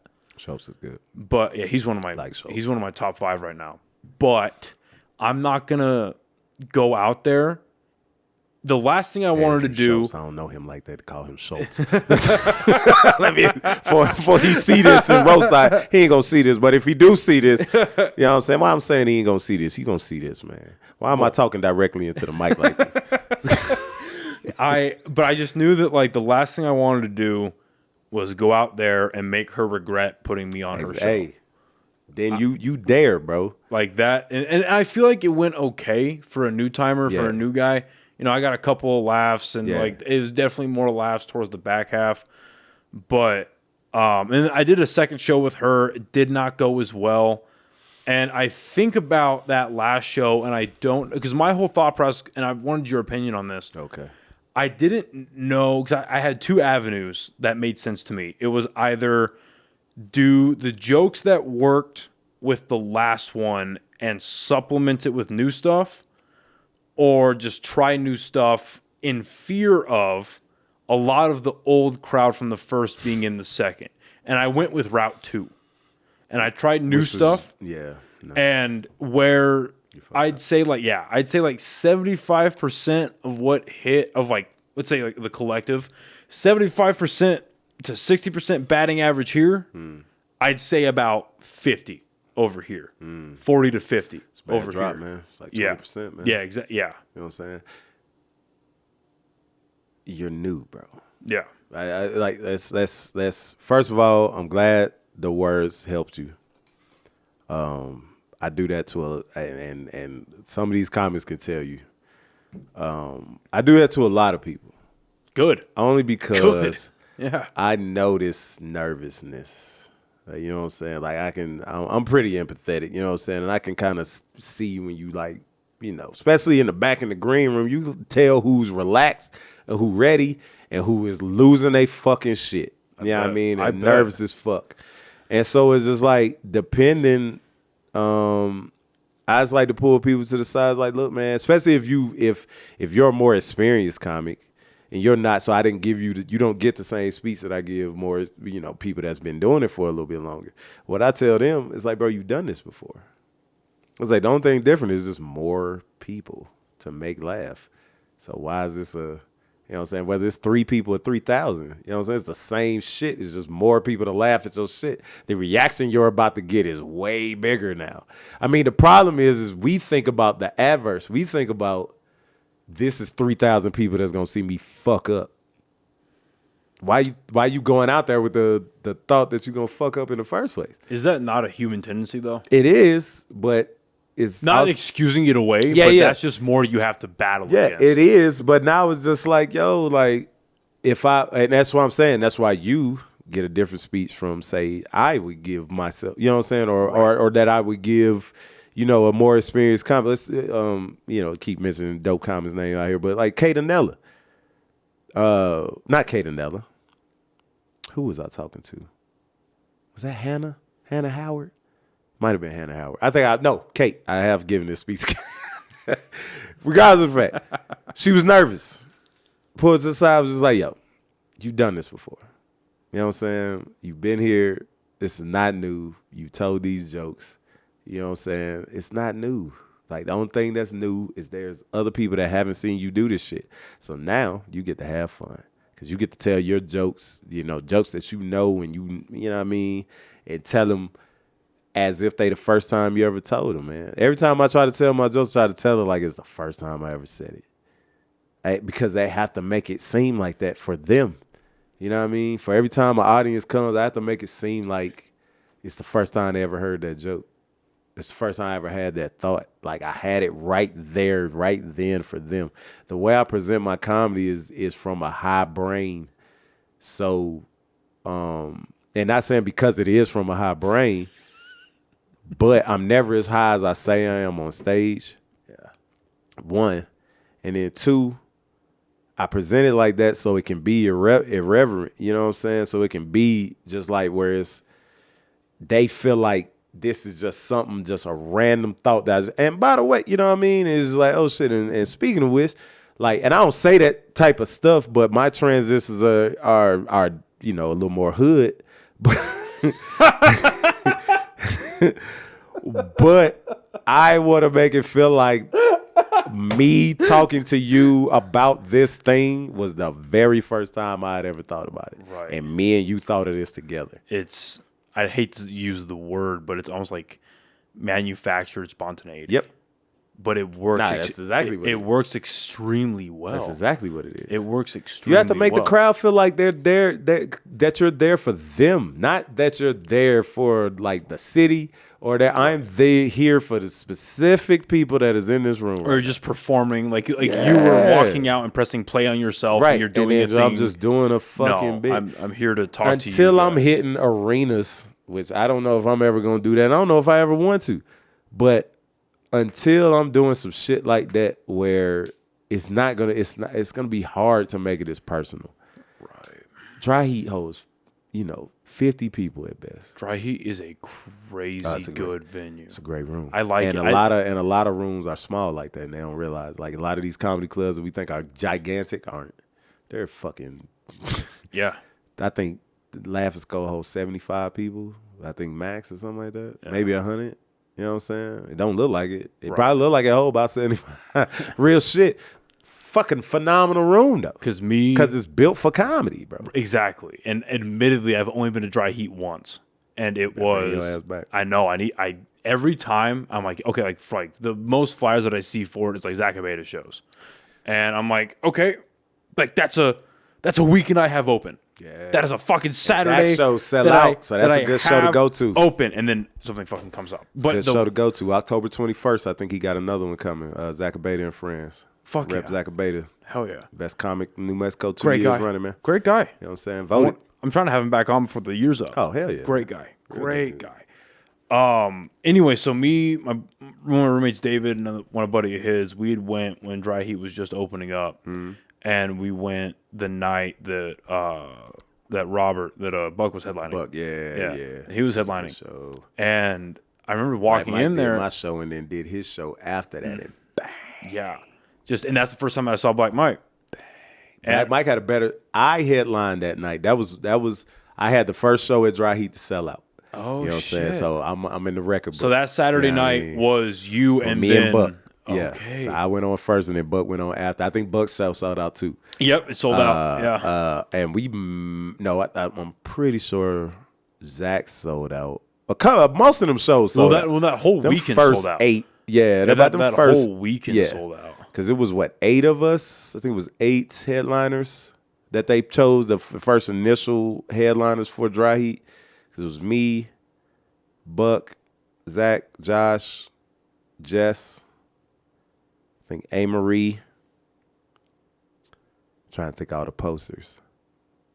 Okay. Sarah.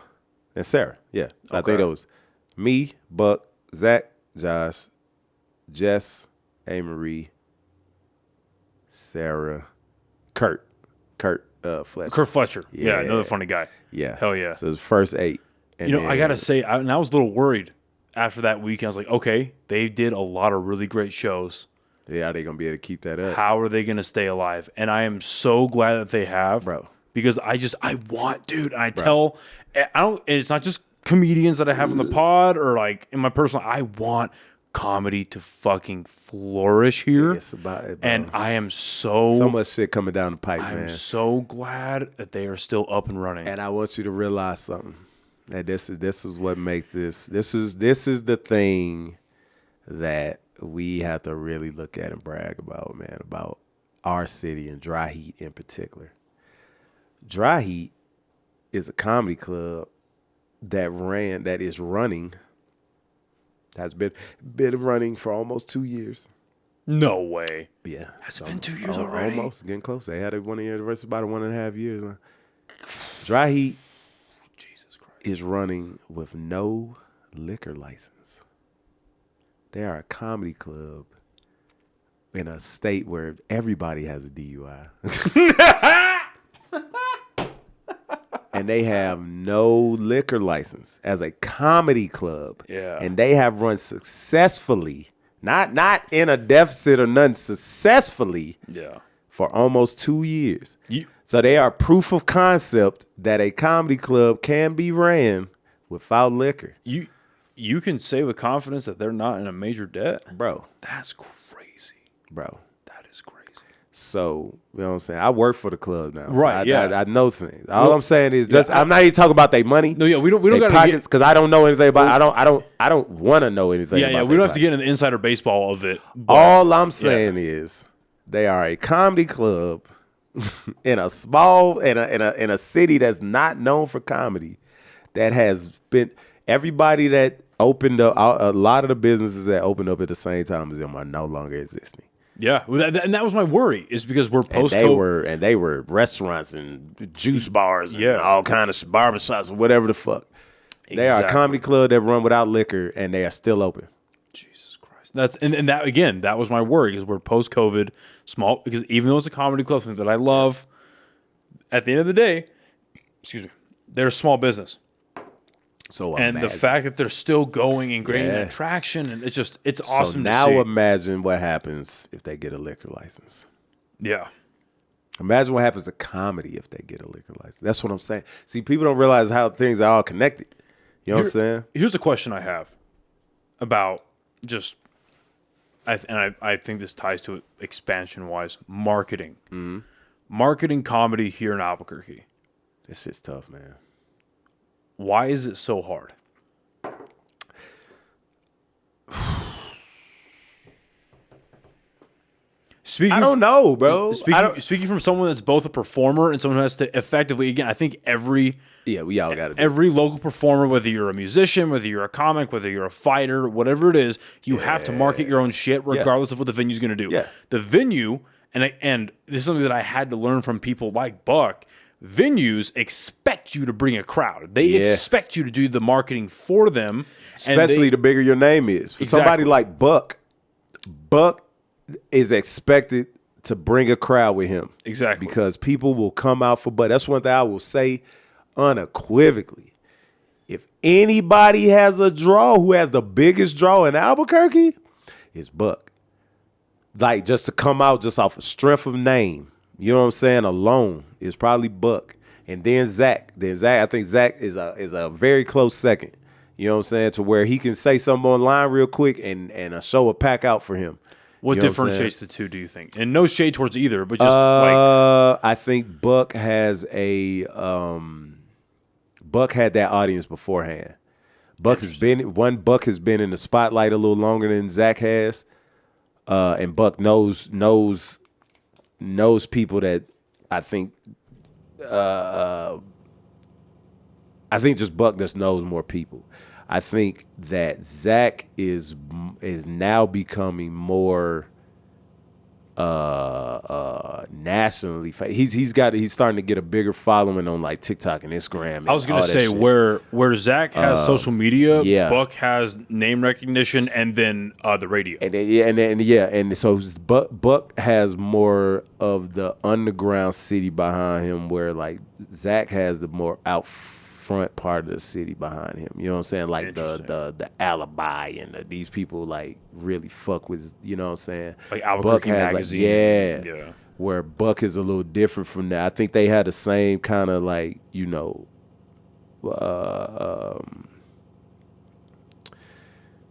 I think they got it just the same thing from two different sides. You know what I'm saying? That's not to compare them, because like I said, both of them are great comedies. Top, we're not pitting against each other. They're top five, definitely. Yeah, they're in the same sphere. They have just two different attack vectors. Yep. When it comes to and that's marketing. what I'm saying. I like, even me, you know, my bread and butter is the comedy. You know what I'm saying? It's like the stage presence and all that shit. That's where like my what is it, je ne sais quoi, whatever the fuck come from. You know what I'm saying? Like, when people fuck with me, that's what they fuck with. I'm not super personable off stage, for real. Like, for some people I am, like, you know what I mean? And I can be that, no doubt. But I think they have something that I don't, and that's why they, you know, they can draw. I'm not gonna sit here and say that I'm a draw yet. Like, I am right now. Like, out here, people, you know, some people are here and be like, okay, yeah, we're gonna go check them out and shit. It's not till they see me where they fuck with me, because I don't have the social media behind my shit. At least Zach's social media is going off. Buck has always been a Facebook like fucking monster. Fanatic. You know what I mean? Whether he's roasting people or doing, and not just Facebook, everything else. Once it it just expanded to everything else. I mean, shit, he fucking went viral on goddamn what was it? The Young Turks. You know what I'm saying? Because of the July 4th. Yeah, that that Juneteenth shit. Yeah. Yeah. Oh yeah, so because the people on the boat and all that. Yeah. So it's like, bro, they got all that. I don't have none of that. I don't have a social media back. All this is me, man. And not saying that they do. Zach has to do all his shit. Yeah. I've helped Zach with fucking videos. I watched him do it on his own. You know what I'm saying? And Buck, same shit. You know what I mean? He has Larry. But Larry's not doing all his social media. Larry don't handle his social media. Larry's just handling like some of the bigger stuff, like helping him edit his special, which is fucking, you know what I'm saying, all that shit. So they both have to do, you know what I mean? They're both doing their own thing. I like everything that's come out of fucking them, my man Josh, Fournier, fucking yeah. And I mean, of course, a bunch of other people, but you know what I'm saying? I'm just talking about on that level up there. Like, and not for lack of ability, but that's why anytime that it comes up, especially on the podcast, anytime that it comes up, I talk about you guys and just push out my favorite comics in the city. Because I want people to find funny shit here in Albuquerque. Because there is funny shit here in Albuquerque. Becoming the comedy city, man. There is. So back to the original question. Yeah, through your no, you're good, but it all surrounds it. From your, and by the way, for everyone listening right now, if there's a rumbling in the background, that is our broken ass air conditioner that is about to explode. It's chilly out here. We had is it an air conditioner or a swamp cooler? It's a refrigerated air. Oh shit, what's wrong with it? Never mind, we'll talk about it later. Yeah. That HVACR was coming in, boy. I was like, oh, what's wrong with shit? We had our 20-year dryer finally blow out on us yesterday. Oh shit! So we're gonna replace that this week. Oh, you're like an actual dryer? Yeah, like our dryer. Yeah, like our clothes dryer. I was like, I don't know no part in the air conditioner called a dryer. But because my buddy Joey, who's normally the producer whenever we do a live one, he just had a dryer and he brought it into the house. It's been around for 20 years. Yeah. Anyway, it doesn't fucking matter. That don't matter. Anyway, so as someone that has to write, perform, promote, market their own comedy and, obviously themselves. Yeah. What is, because unfortunately I think there's more to talk about with the negatives and the positives with this subject. What is hard about marketing comedy in Albuquerque through your experience? People don't trust it. The city doesn't trust comedy yet. In what way? They've been burned a lot. Yeah, look at it like this. Even to this day, most people was like, yeah, last time I saw comedy was Laughs. Laughs has been closed for over 10 years, bro. Yeah. Laughs has been gone a long time. Laughs has been gone over 12 years because it was gone before I started comedy. Right. You know what I mean? And I'm about to hit 13 here in a minute. So Laughs has been gone at least that long. You know what I mean? I remember when Laughs closed because that was the only other time I was going to try to do comedy. I looked at Laughs to see if they had because back then I thought that was the only avenue in the comedy was to go to a club. And so I saw that they had mics, and then when I finally decided to go, it closed. You know what I mean? It was like, oh no, there's no more Laughs. So it was like, oh well, fuck it, I'll never do comedy. So you know what I mean? That was the only other time I thought about doing comedy outside of before I did it in Iraq. But yeah, most of the people out here think about Laughs. Laughs is gone. So that's the first thing you got to tell them. Well, Laughs don't exist no more. So now and all of these people know that Laughs don't exist no more. So now they're like me before I started, thinking that the only avenue for comedy is a comedy club. It has to be a comedy club because that's what it's that's what it's for. So you don't know that comedy goes on in bars and pizza parlors and you know what I'm saying, arcades and fucking on the street or on somebody's patio or whatever the fuck. Where everywhere that we've ever done comedy before. In a brewery, a military brewery no less, you know what I'm saying? Yeah, right. Or that's whatever the fuck. Point. Public perception. So it's like, so because of that, now when you put a flyer on the wall or online or anywhere and it says, hey, free comedy at 377 Brewery on whatever day it is, Thursday, Friday, whatever the fuck, come out and see 3 local comics. you know what I'm saying, tickle your funny bone. Right. Who the fuck is Stef Darnell? Who the fuck is Noah Vargas? Who the fuck is A-Marie, you know, whoever, you know what I mean? Yeah. So if that's the case, it's not because that's not Kevin Hart. That's not, you know, whoever, DC Young, whoever the fuck you want to name. You know what I mean? They're not them, so why would I want to go see them even for free? You know what I mean? So, that's why it's hard. No, that's fair. And I've had that same thoughts. And the way that I've explained that to my friends is like, do you feel like some crowds, or at least a section of a crowd, say 30 to 40% of a crowd that shows up to Dry Heat, do you think they are expecting a Chappelle level of a show? I don't think they're expecting it, but they want it. They want what they see on TV or on Netflix or whatever. They want to be laughing hard. They want to be laughing long. They want, you know what I'm saying? They want to be related to. They want all this, what every comedy crowd want. You know what I mean? So, you know, and we got to get to them. And that's why I teach that class. Because a lot of these motherfuckers can't give it to them. And if and not saying that I'm going to make you a better comic. These aren't my teachings. I'm taking this from books and all the shit that I learned, ways people taught me, and I'm just relaying that shit to y'all.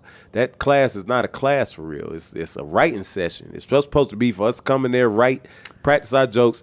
But because I have the knowledge, go ahead. Now I was going to say, this is just from experience going to the one class that I went to.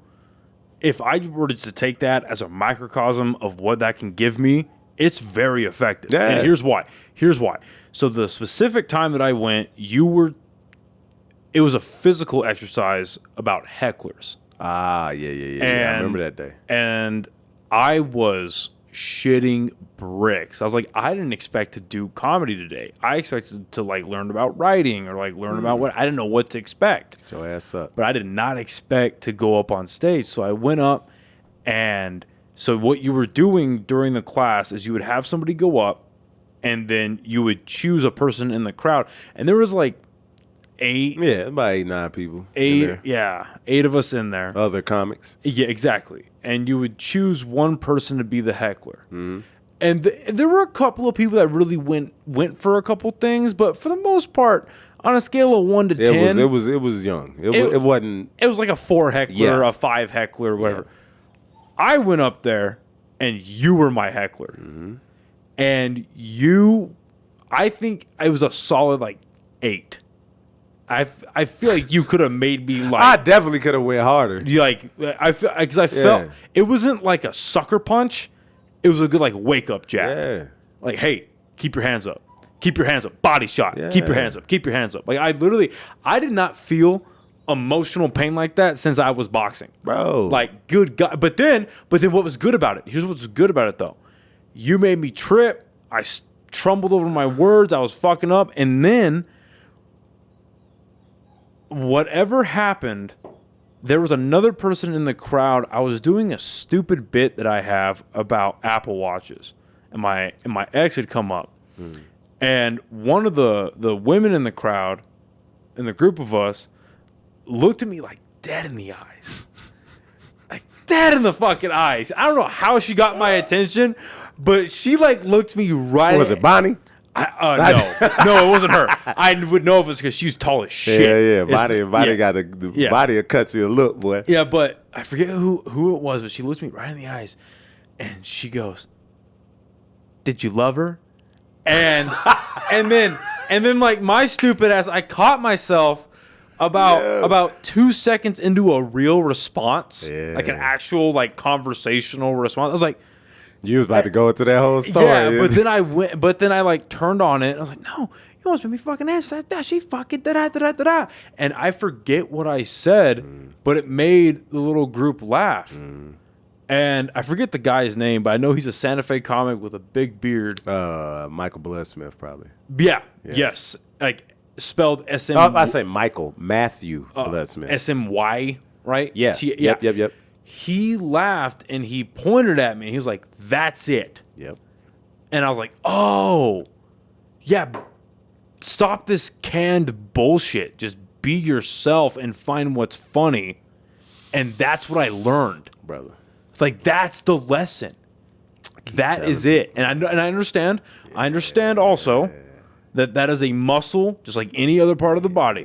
That is a muscle that you train and you work at, and the only way you do it is by going to mics and you work your shit out and all that stuff. I understand that. You gonna be nice, bro. I hope so. You gonna be nice, bro. If you keep doing like, here's the thing. I haven't seen you out a lot.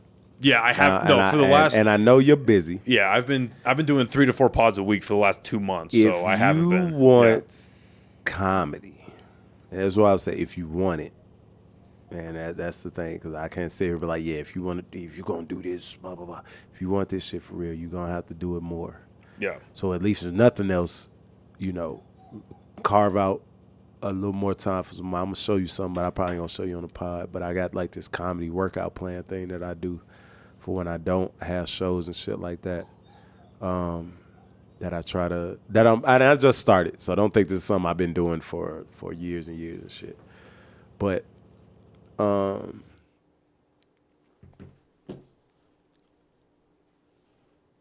you got to come out to some mics, man. Look at the first thing on each of them lines under each of them days. If I don't have a show, what's the first thing you can say? Go kill it. Go under that. Like, if it show, say it's not, if I don't have a show, what's the first thing on every one of them lines for every day? Go to an open mic. Go to an open mic. Yeah. If that's, and I have to pick one of those things, like 2 of those things, like on Monday, I think Tuesday it might be 3, I think Thursday is like 4, something like that. And there's just things on there that I need to do that day if I don't have a show. If I have a show that day, like today I have your podcast, which I counted as a show. So I haven't done none of that on Thursday. Like all that Thursday shit, I'm killing it right now. You know what I'm saying? This is me. So you gotta, if you want this shit for real, like you're gonna have to start, especially because a lot of that stuff is gonna help me with stuff like this, the social media aspect of it and all that. But you gotta really start focusing on the other shit you gotta do that's gonna make you get you to the point that you wanna go. So shit like this, the social media, the supporting other shows that you're not on. You know what I mean? That's why I go out as much as I can to watch shows for sure. People see that. Those producers see that. And if they know you're a comic, they like, oh shit, well next time you come through, man. Or like if you're there and they got the time, they're like, hey bro, you wanna do a set? You wanna do 5 real quick? Or whatever and shit. That's where somebody like you being new, you just need to be ready. Yeah. As soon as they ask you that, as soon as you in the crowd, they like, yo, bro, like, or you just there, you like, hey, you come say what's up and shit, and somebody sees you like, hey, bro, you want to do 5 real quick, man? I got an extra 5. You got to be ready for that. All this shit is for that. This is good. Yeah, bro. This is really good. I could send that to you. Yeah. I made that. Or I didn't make that. Somebody else made that. A female comic actually made that. I can't remember her name, but Sarah gave us that, and then I put it in here for myself just to keep with me because I hate carrying just random papers around with me. But I could definitely send you this. Please. But yeah, man. If you want to do this shit as a career, bro, there's a lifestyle change, and there's a lot of shit that you have to do different. You really have to get serious about like writing, and I'm trying to get serious about the other aspects of it. Because even the writing part of it is hard for me. Yeah. You know how hard it is to just make yourself sit down and write, bro? Yeah. No, I do. No, that is fucking insane. That is, yes. To actually flesh things out, think it out, and really like. Yeah, I had somebody off here give me a joke. And that I use now. That joke about my son being on fucking Tinder, like me and him being competition. Me and David were just when I told him, specifically him, because he had came with me to Novato. I was like, yeah, dude, one of my pods next week is gonna be Stef Darnell. He's like, no, it's not. You're a fucking liar. Yeah, bro. Where he at, man? Tell him to bring that up. but not. We were joking a couple nights ago about that bit, about you're competing with your son. Bro. I got that joke from somebody off this stream. That's hilarious. Literally, there were a couple mornings where I would skate to the park and I would sit in the park and I would go live and I would write while I was on live. And so while I was writing, what I was telling people, I just asked, I was like, yo, I'm going to have y'all help me write jokes. You know what I'm saying? I was like, if y'all can just give me a premise and then I'm going to make a joke out of it and I'm going to do it at the open mic tonight. You know what I'm saying? And so this girl came in and she was like, you and your son competing on Tinder. And I was like, and when she said it, my fucking head almost blew off my neck. I was like, oh my gosh, that is amazing. And I fucking wrote a joke off that shit. And so it's like, bro, you can get inspiration from anywhere, bro. Like I said, going to your bathroom, when I went to your bathroom, that's why I came out and wrote that joke. It's because I went to your bathroom. And not saying that anything was wrong with your bathroom or anything, because it wasn't. But what I want you to think you had like a shitty bathroom or something, bro. Oh, jeez. It was clean. It's clean. Look, y'all, his bathroom is extremely immaculate. And no pee stains nowhere, nothing like that. Not even on the sides, like on the front of the bowl, like running down, and none of that shit. It was well clean. I wasn't expecting much with 3 dudes living in this bitch, but they doing real good work out here. Jesus Christ. Nah, man. When I went to the bathroom, I started peeing, and for some reason in my older age, like I pee louder. And so I thought about cutting your fan on, like if you just, you know what I'm saying, so you couldn't hear me peeing. But I was like, what if I cut the fan on, that motherfucker's like extra loud, or like, you know, when people like got just a little bit. Yeah, a little splash. Yeah, I'll tell you when to stop. One more. Boo, that is. I'm gonna fuck you little nice Gears of War motherfucking. Well, dude, that is why I have it, because it obviously nice. It's a gaming mouse pad, but David, again, the genius that he is, he was like, hey, you just put that in the middle of the table. You have a permanent coaster. You have a permanent coaster, and the bitch lights up, so you're good. It does. It like flashes every now and again. Yeah. What was we talking about? So you're in the bathroom. Yeah. Yeah, and I went to your bathroom, the fan and I was going to cut the fan on. But I didn't want to cut the fan on. Then it was like, what if I cut his fan on? That motherfucker is like hella loud, or like it's off track and it's like clink, clink, clink, clink, clink. You know what I'm saying? Like it's making extra noise and shit. And then you come in like, why'd you touch? You know what I'm saying? It's like when I realize when I go to people's house, like I be so fearful to touch things because I don't know how shit. Like if I'd have went to the bathroom and you didn't tell me that I need to jiggle the handle first before I flush your toilet, so then I go flush the toilet and it don't flush. What if I'd have took a shit and it's like now my shit is in there and now I don't know how to flush your toilet and I gotta come out and ask you like, yo, like so. You know what I mean? And you invite me over here for a fucking podcast. I just took a dump at your house. Like, first time I came to your crib, I just lay a dookie.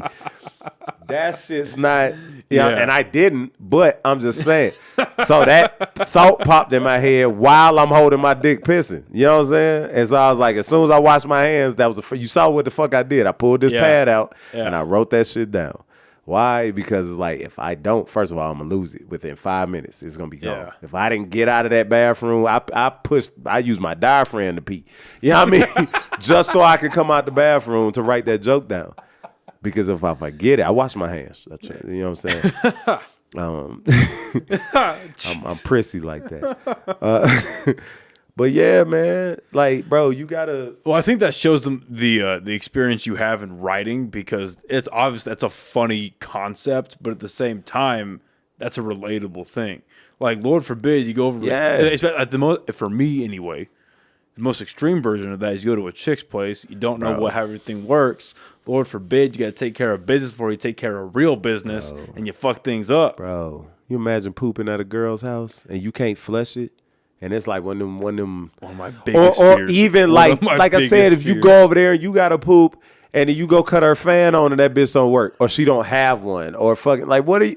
It's so many like. And you turn the fan on and she knows. Yeah, and what you're doing. Even And that, you just- like, and why just- you shitting in my house, you and you- nasty bitch? And Like, you just got like 3 to 5 services cut off, right? Like she is not doing anything that you wish she would. And it's like, damn it, I should have held it in.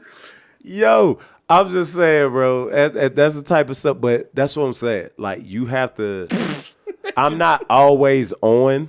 You know what I'm saying? And when we say on, we be like, they say a comic is on. Right. That means like You're doing a bit, like you're constantly like right. The every comedy time I brain talk is- to you, regardless, you're always trying to make me laugh. Yeah. You're always trying to be funny. I'm not always on. I tell a lot of people on this stream, they always, when they find out I'm a comedian, it's like, yo, tell me a joke. And I'm like, bro, what do you do for a living? You know what I'm saying? I don't ask you to flip burgers when you're off or look at this bump on my dick if you're a doctor and we're at the restaurant. You know what I'm saying? Like, what the fuck? Like, yo, you're not paying me. You're not at a club. Like, we're not. I'm just out here alone on my own. But are they not going to respond? Well, you should be. They try to. You should be naturally. That's funny. exactly what they try. People try to combat me on that shit. I'm like, bro, but this is my job. Right. If you want me to make you laugh, just talk to me. When Because did I promise you, it'll happen. When did it turn from this is something I'm trying to do, this is my aspiration, to this is my job? When did that turn? When I didn't have a job. Well, okay, so I didn't have another job. like mentally speaking, we're like because I feel like in the early stages of anything that you genuinely love and you're trying to make a full-time career, you're doing like, okay, fuck this 9 to 5, fuck this whatever full-time to part-time job that I have. When I get off of this, I get to work towards this one thing. Yeah. But then the one thing becomes the full-time thing, and you're gonna have days where it's like, fuck, man, I really don't want to go. Like, I'm not in the mood to do a set, but it's my job. You know, it's real. Probably I don't know exactly when it became a job where I was like, and it's not, I don't look at it as a job in the sense that I'm working real hard. Like, I'm working real hard because Right. this is the work. Not in a everything I'm negative- doing now. Right. This podcast, me writing, me, teaching that writing class, me doing all that other shit is the work. Like, networking, staying after a fucking show. Right. And kicking it with people, kicking it with other comics, kicking it with comics you don't know, kicking it with comics that are booking. Yeah. All that shit that's the work. Being on stage is the fun part for me. But when I realized it became a job, and I had to answer, and I said all that other bullshit. That's the weed though.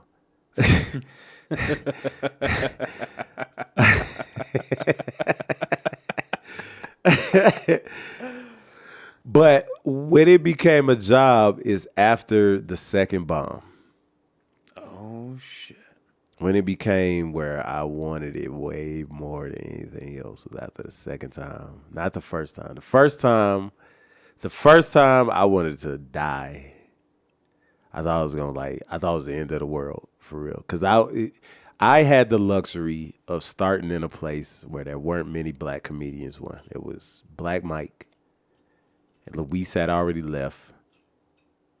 Mary Bird might have been Black Mike and Mary Bird were the only two black comics really that were doing things. And T Graham, I take that back. It was a guy, I don't think you ever met T Graham because he kind of stopped well before you started doing comedy. He's still out here, real good dude, but he don't do comedy no more.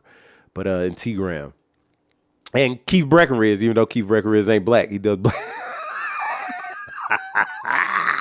Shout out to Keith Breckenridge, old black ass. Keith Breckenridge came a black comic. I don't know how, but he did. That shit was great. That's my dog, though, man. He think I ain't his dog, but that's my dog, bro. Anyway, That's fucking hilarious. So your second bomb.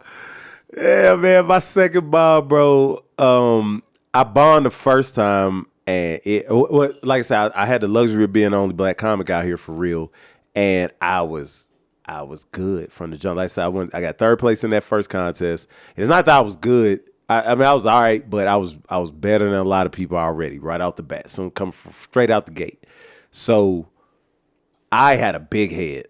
And like literally and figuratively. I got a big head because I'm huge, but I also just got the big head because I was not failing. Every time I got on the mic, I did great. And then I got a show, and I don't want to say where, I don't say whose show was not, but I got a show and I ate shit. And when I say I ate shit, like it was bad. And I drove home with no music. Like I was by myself. Man, I wanted to drive off the bridge, bro. Like off the, I wanted to die driving off the fucking Rio Rancho bridge or whatever the fuck. How deep into comedy were you at that point? How many years? Shit, I couldn't have been out. Oh, at that point, probably a year. Okay. It had been like a solid year where I was just like crushing. At least at that level, crushing. And I would imagine at that point, you're like, oh, wait, maybe I'm one of the guys that's I thought I was keep doing the thing. And I thought that I had, you know what I'm saying, like I was the second coming of Jesus, you know what I'm saying, like whatever. And then I got to that show, and boy, you had your humility checked a little bit. I died. Yeah. Died on that stage. I rode home quiet, and I remember going to sleep that night, like hurt. I was like, man, I don't know if I didn't think I was ever gonna do comedy again, bro. Like it was like that. And then that's how a lot of people's first bomb is for real, unless you just always bombing. But that next day, I went to an open mic. And then I was like, okay. And then I went, and then I got on another show, and then that show went great. I was like, oh, this is not that was just an isolated incident. That was just me not being at my best. And that can happen, because, you know what I'm saying? Like, shit. And then I bombed again, and I did it. I went back up again. Like, when I bombed the second time is when I realized, like, and then the next day I was back on the stage. I was like, oh, yeah, I'm stuck. I was like, I'll never not do this, because bombing is the worst feeling. Man, look, a chick could turn me down for sex. I could be turned down for a job. I can, you know what I'm saying? And it'll never feel worse than bombing, bro. Never. Bombing in front of a crowd that ain't seen you, or people that haven't seen you, even if it's one or two people, everybody else in the crowd seen you. And that make it worse, because those people that seen you not laughing neither, that's crazy.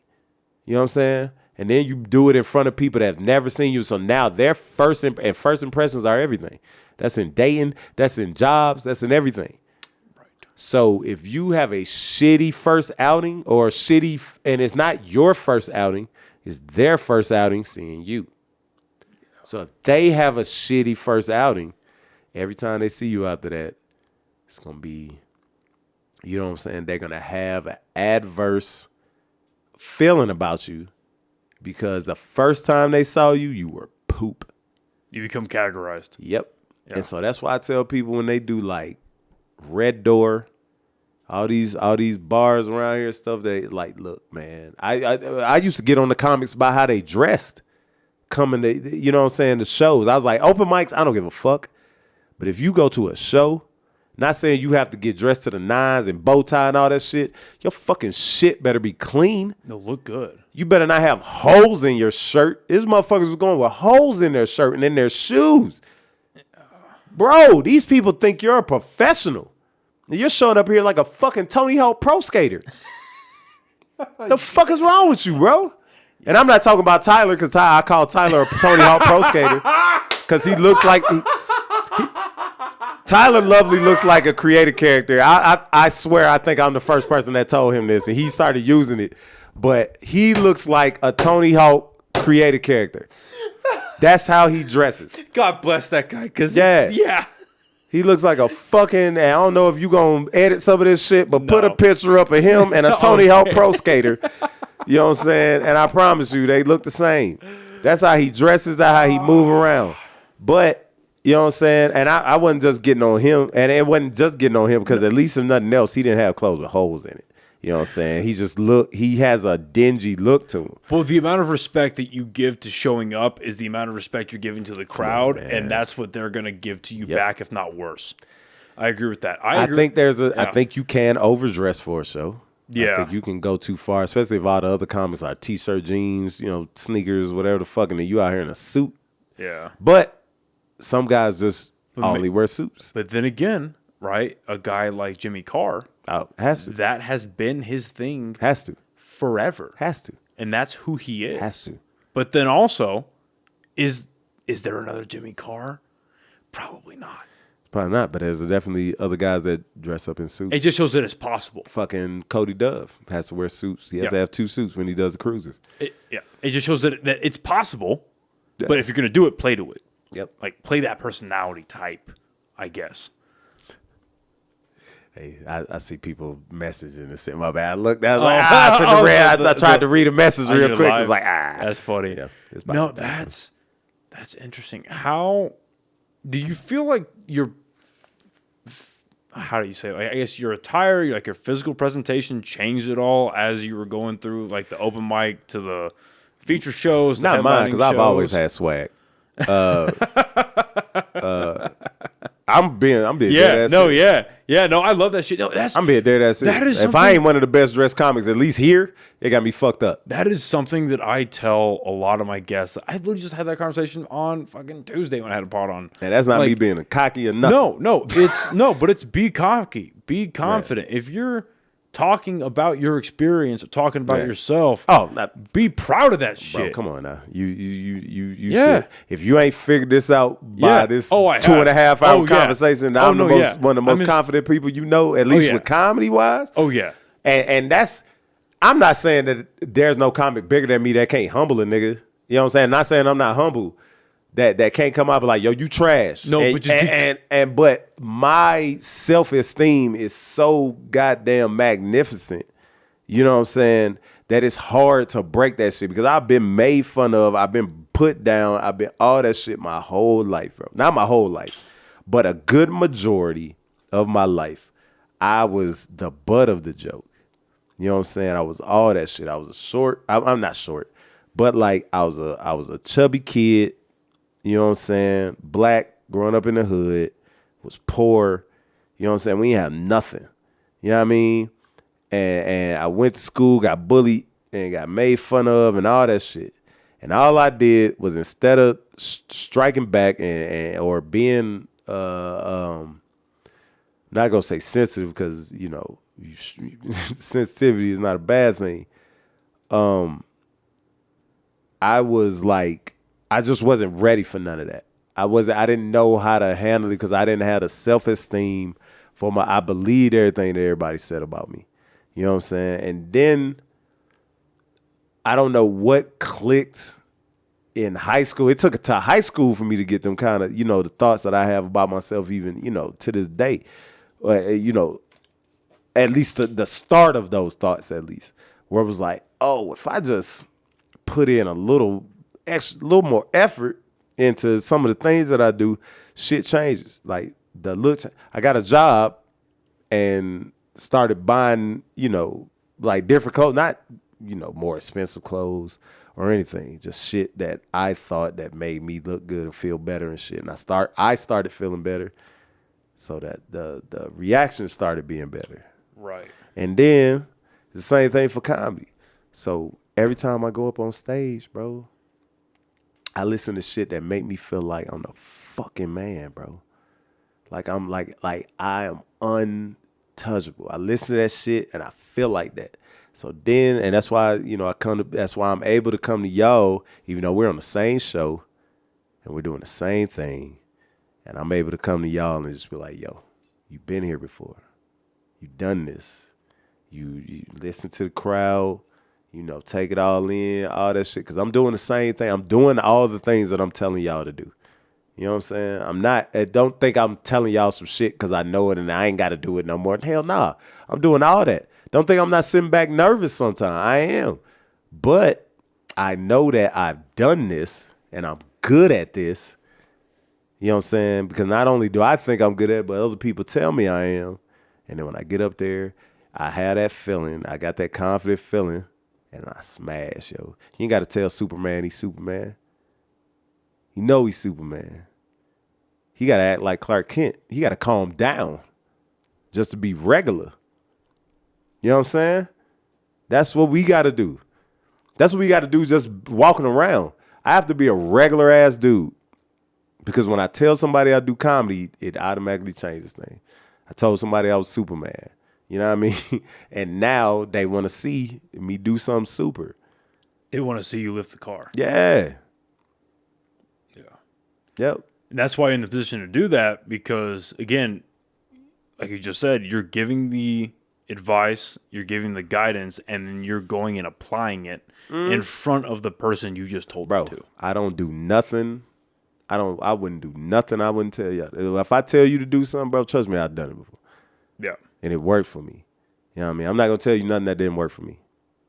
You know what I'm saying? Unless if it didn't work for me, but it may work for you, but I have to know that about you. I'm going to tell you the things that I know worked, and yeah, lead by example. That's exactly what I was about to say. Let's take a small break. I got to take a wicked I was about to say, I know you got to pee. How much longer we got, bro? I got a booty call. Yeah, I was going to say. Yeah. Whenever smoking a pancake out this bitch, man. You know what I'm saying? I'm trying to. Whenever you got to split, man, you let me know. Yo, if you gonna keep talking, we gonna keep talking, man. We gonna keep getting it to it. But go take a pee, man. Let's take a quick break. Sometimes the host has to take a piss too. Man, I done had him drinking tonight, man. He wasn't ready for all this, man. So one of the things I wanted to talk to you about, and I'm glad this is the last, like I said, the last third of it, is one of the things that I love about your set is you incorporate a lot of like. You show what you enjoy in your personal life, whether it's Jurassic Park, fucking Power Rangers, fucking He-Man. Even in the questionnaire you sent back to me, right, you like a lot of fucking nerd type shit. I'm a nerd, bro. And for people that have never been in the studio, I got a lot of nerd shit in here. Yeah, that he does, man. And that's the shit that I love. That's my entire fucking right arm. It's going to be my right leg when I get more tattoos. Like, it's what I fucking love. What was the first, like... Whether it was like superheroes or like the Ninja Turtles, or like the Power Rangers, like what was the first like IP you got into? Bro, you don't even know what you asking me right now. Bro. I do know. Oh, I know. That's crazy. Oh yeah, what was the first thing that was like, oh, I like the fantastical? Brother, and like I said, I grew up. I was born in '82, man. So yeah, imagine I kind of grew up in the heyday of like when a lot of dope, not gonna say the heyday, but there's a lot of dope shit that came out like around the time when I was a kid that I just really got into and that like really shaped like who I was gonna be. You know what I mean? Because I always pictured myself as like a superhero. You know what I'm saying? Like not superheroes, since like it's I always wanted to be, you know, do what was right. You know what I mean? And and we talked about at the beginning where I was, you know, just a fucking criminal. You know what I'm saying? And I think everybody, you know, lives long enough to see themselves become a villain at one point. But man, everything, bro. Thundercats, He-Man. I think He-Man was the first, like, I remember my mom buying me a lot of He-Man toys. I remember having like the original, like the OG He-Man toy and like all that stuff. And G.I. Joes. He-Man and G.I. Joe was the two biggest things at the beginning. And then Thundercats came in there and it spread from there. And I was like, my mom provided me with those toys, like them action figures. I was one of them kids. I played with action figures, you know what I'm saying? Like, and I got serious. I made movies, nigga. Like, I thought my fucking toy playing skills was epic, nigga. I was different, you know what I mean? My imagination still to this day is leaps and bounds above other motherfuckers.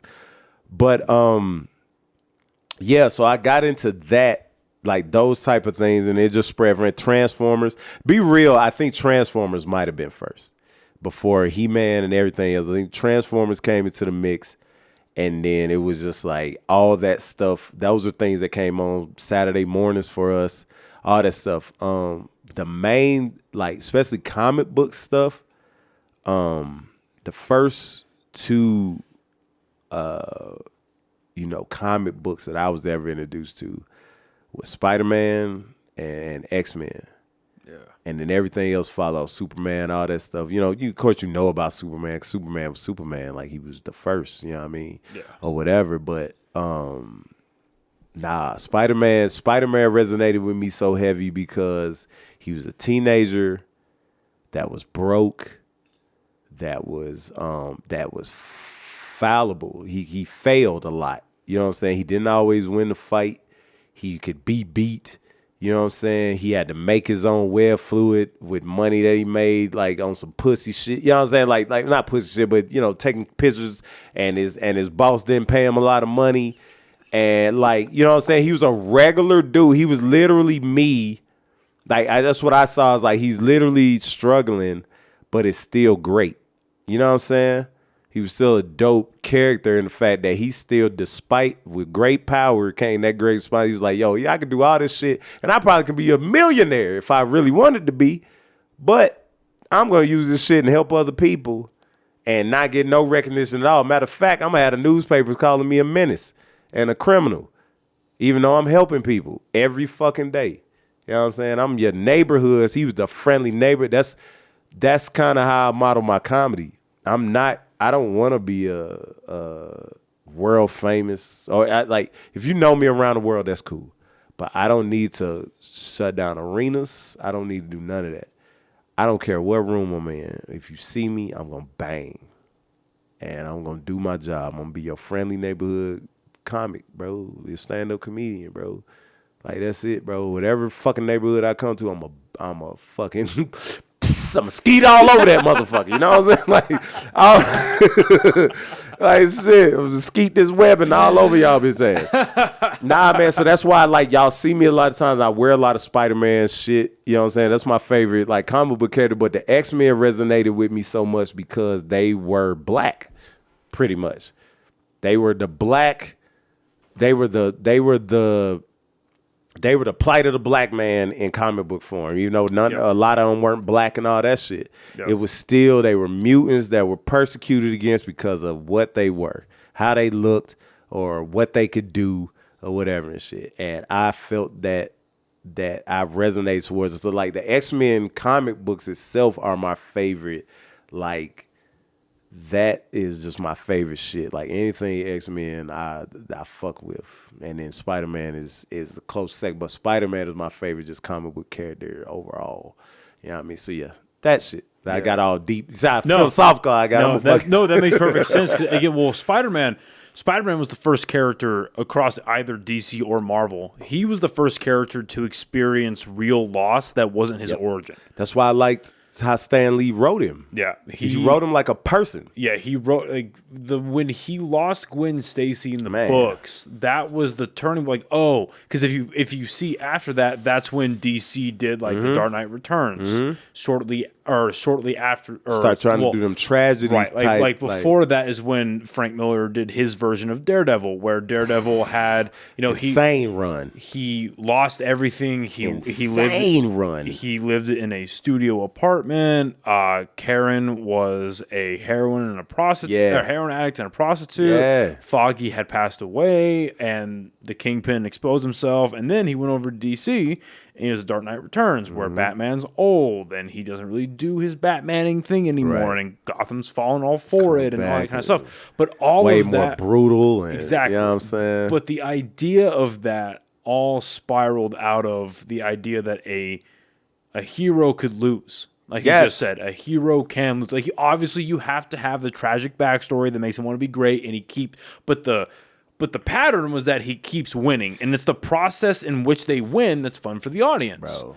But what happens if they lose? Because if you notice, I think that's what makes Spider-Man different, though. It is, because he started that trend, and it's done so well because, again, traditionally, Peter Parker is that teenager. Yeah. It's the teenager with the teenager problems, and then slightly becoming an adult. He becomes an adult with adult problems. And then he gets the money problems. He gets the living situation problems, right? Yeah. So he's been through it all. He's went from where he was even in the newer books where he's Tony Stark rich. He's Tony Stark levels of, He has his own company. Yeah. But it's still, you know what I'm saying, more money, more problems. And, you know what I'm saying? And you Spider-Man is like, shit, bro, you've created all these, not saying he created them, but I don't know why I'm...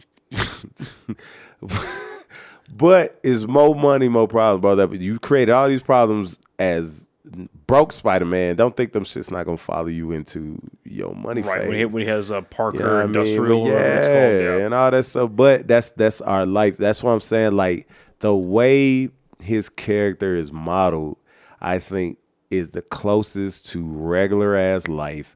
I think that Spider-Man is the character that anybody would become if they got those powers. The best way I've heard it put is that DC is gods being humanized, and Marvel is humans ascending to gods. True. Yep. You have your exceptions, obviously, like with Thor and shit. Yep. But that is the best way I've heard it put. Yeah. And neither one is better than the other, in my opinion. But it's what type of story are you looking for? I don't read a lot of DC, especially now I don't read a lot of comic books at all. But I got them on here and shit. So I've been reading Last Ronin right now. I don't know if you fuck the with Ninja Turtle stuff. Yes.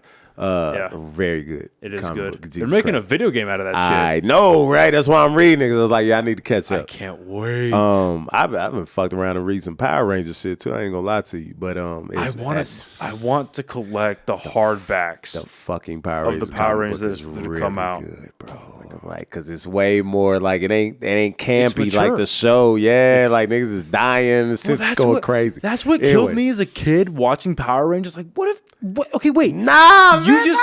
I love the campy shit. I love the campy shit. But I was like, what if you kicked him that hard?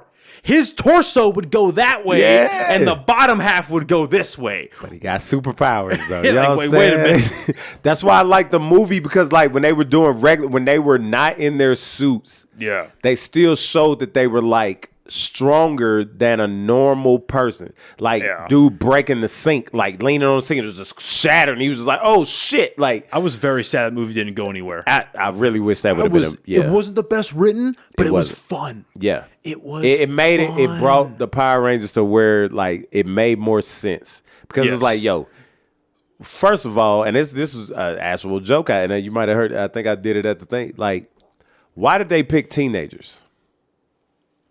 If you're a spacefaring, whatever, you're on a planet and there's, this entity that's coming to take over the world, and they're using, monsters and shit, and you got to fight for the fate of the planet.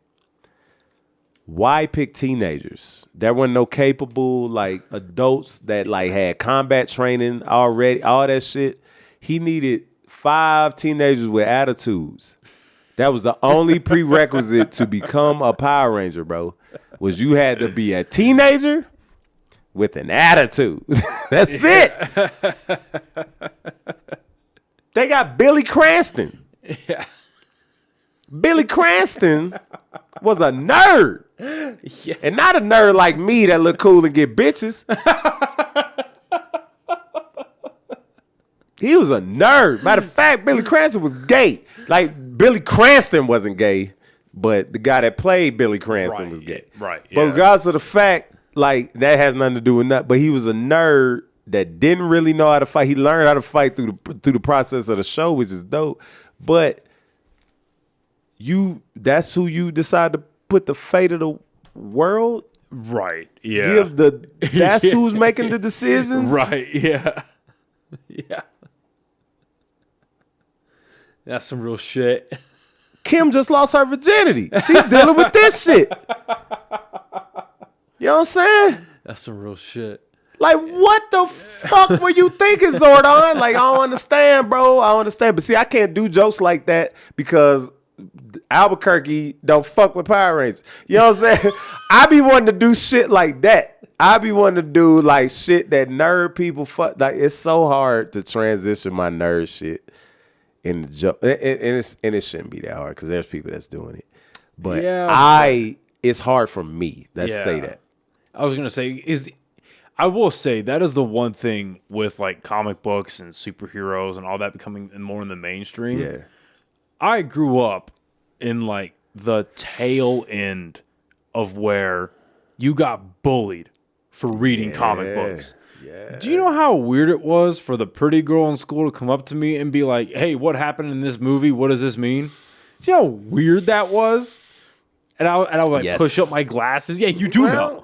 Well, exactly. In issue 122 of The Amazing. You know, it's like, what the fuck? You people are coming to me for answers? Last week, you put me in a, you know what I mean? It was in the locker, motherfucker. Yeah, it's very... They couldn't put me in a locker. I was a little too wide. But, you know what I'm saying? They locked you in the handicap stall. And then I got too tall. So it was like, yeah. Nah, we ain't had no doors on our stalls, man, at the school I went to, bro. You had the shit in the open. I remember fucking thinking I had the bathroom to myself. I went to the one bathroom. And I was like, don't nobody ever come to this bathroom except the other dude that think nobody else goes to that bathroom. Now they walk in looking for their favorite stall, and my dumb ass sitting in it looking at them like, oh shit. So how do you relate? So with the different IPs you're into now, how do you find your adult self relating to these IPs as you've grown up? You know what's hard? Is now I don't have the time. Yeah. Comedy has taken a lot of time for me because this is now my love, like my first love, whatever and shit. Well, I feel like being an adult. Not my first love, but this is, yeah. And then just just being that, an adult just does that to you. Moving around. I feel like I'm wasting time if I sit down in front of the TV for a long time and just watch it. Thank you. And I regret that because I used to love that. I used to love just having the time. And like, I used to love when somebody asked me like, yo, did you see this new episode of this? And I'm like, yes. And then we get to talk about it. I can't do that now. I don't get a lot of chance to do that. And then, you know, I am the type of person that I hate to watch things when it's hyped. So like when some like Ahsoka right now, you know what I'm saying? Very great show. I watched a couple episodes of it. I'm waiting to watch Clone Wars and Rebels first. And that's why I stopped. I watched like 2 episodes of it, and I was like, because my roommates are Star Wars. Yeah. I have them beat on DC and Marvel, but they run laps with Star Wars, and I'm like, okay, I'll back off. Of course, I'll back off.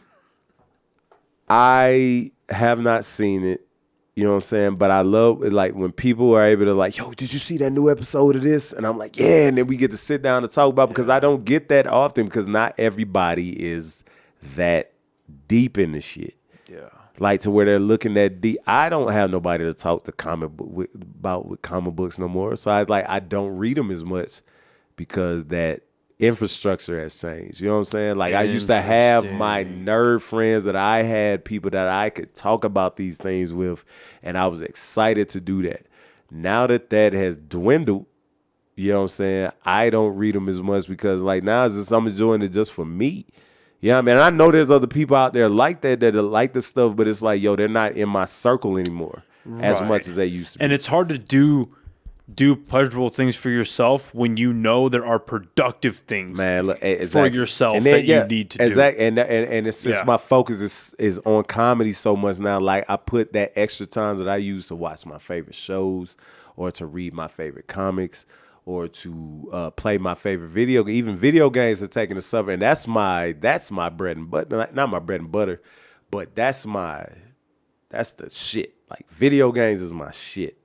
That's where I'm at. You know what I'm saying? That's the thing that I do when I need to de-stress.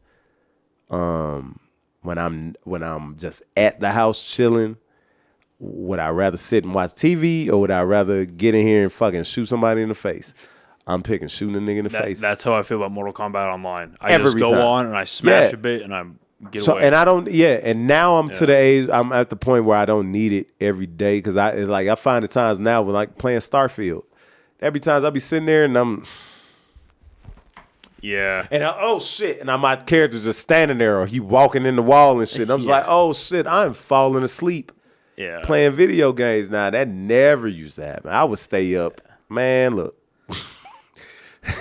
If my ex-wife could sit here right now, you know what I'm saying? And me and her still cool. So she could sit here right now. But if she would tell you how I was when that addiction really started and then, you know, to now, You know what I mean? It's a night and day difference, bro. Yeah. I was bad at the beginning, bro. See, and it's funny you bring that up because there are times where I wish that I had the free time and I had I hate saying stamina because it's fucking video games, but the stamina, You need the stamina to for stay up. And because I remember one of the last games that I stayed up all night playing was Arkham Knight. When that came out. Oh shit, that was I was definitely overnights, and not on that game particularly, but I know I was staying up late. Yeah, and that probably was getting played. Because I remember when that game came out because I went back when like a midnight release at GameStop was a thing. Yes, was a big deal. I used to work at GameStop and I did the midnight release for Modern Warfare 2. Oh shit, crazy! That in is Albuquerque, no that less. should be a fucking American holiday. And in Albuquerque, no less. God. It was crazy. At the GameStop, I worked at the GameStop on Zuni and San Mateo. Y'all can't see his face right now. How many 360s I'm got stolen? I'm gonna do this for your. Since he always be like, "Yo, just in case y'all can't see me." If y'all didn't see his face right now, man, you know what I'm saying? He definitely had the shocked face, like, "What the fuck?" Zuni and San Mateo's GameStop is no joke. Whew. That is no joke. That But I is in the remember hood. I went and got They that. closed that Walmart. That's how crazy that is. Yes. You close a Walmart in a city? So, Christmas 2018, I think. Yeah. 2018. I remember, yeah, it was that year. And I remember reading an article where cops just found like 3 severed heads Yeah. behind the Walmart. Yeah. In the dumpster. Yeah. And they're like, figure it out. Zuni and San Mateo, bro. That was the one off of Carlisle. Oh, okay. But that one wasn't too bad, but wasn't too great. I like the Carlisle Walmart doesn't have a self checkout anymore. I don't like that shit. Oh no shit. And I complain about self checkout a lot because I'm like, I don't work here. But when you don't have one, that shit changes everything. Everybody that's complaining about self checkout and shit, I promise you, if you don't have one, you're gonna regret it. Right. Yeah. It's the minute you just buy one thing and you just want to get the fuck out of the store. That was literally me today during my lunch break. I had to go to Walmart to get more meal prep containers. And Don't go to Carlisle. Don't go to any Walmart ever, apparently. And then I think the one on Wyoming, the ritzy Walmart, you know what I'm saying? That's the I think like one of the newest ones out here and shit. It's been open for at least probably about 5-6 years. The one off of Wyoming Academy? yeah. No, not Wyoming and Academy. Wyoming and it's early Wyoming. Like it's over by that new Chick-fil-A where they put the Raising Cane's in the Chick-fil-A. Wyoming and like it's close to Comanche. Yeah. Yeah. That Walmart, Don't tell me it closed down. I think they're about to get rid of all of their self-checkouts? Self-checkouts. I don't know, because they got the big self-checkout that like where it has like the little table where you can like bag all your groceries out of. They got like the massive self-checkout in there. I think they talking about getting rid of it, man. I'm gonna be hurt if they get rid of self-checkout, bro. But yeah, that's funny.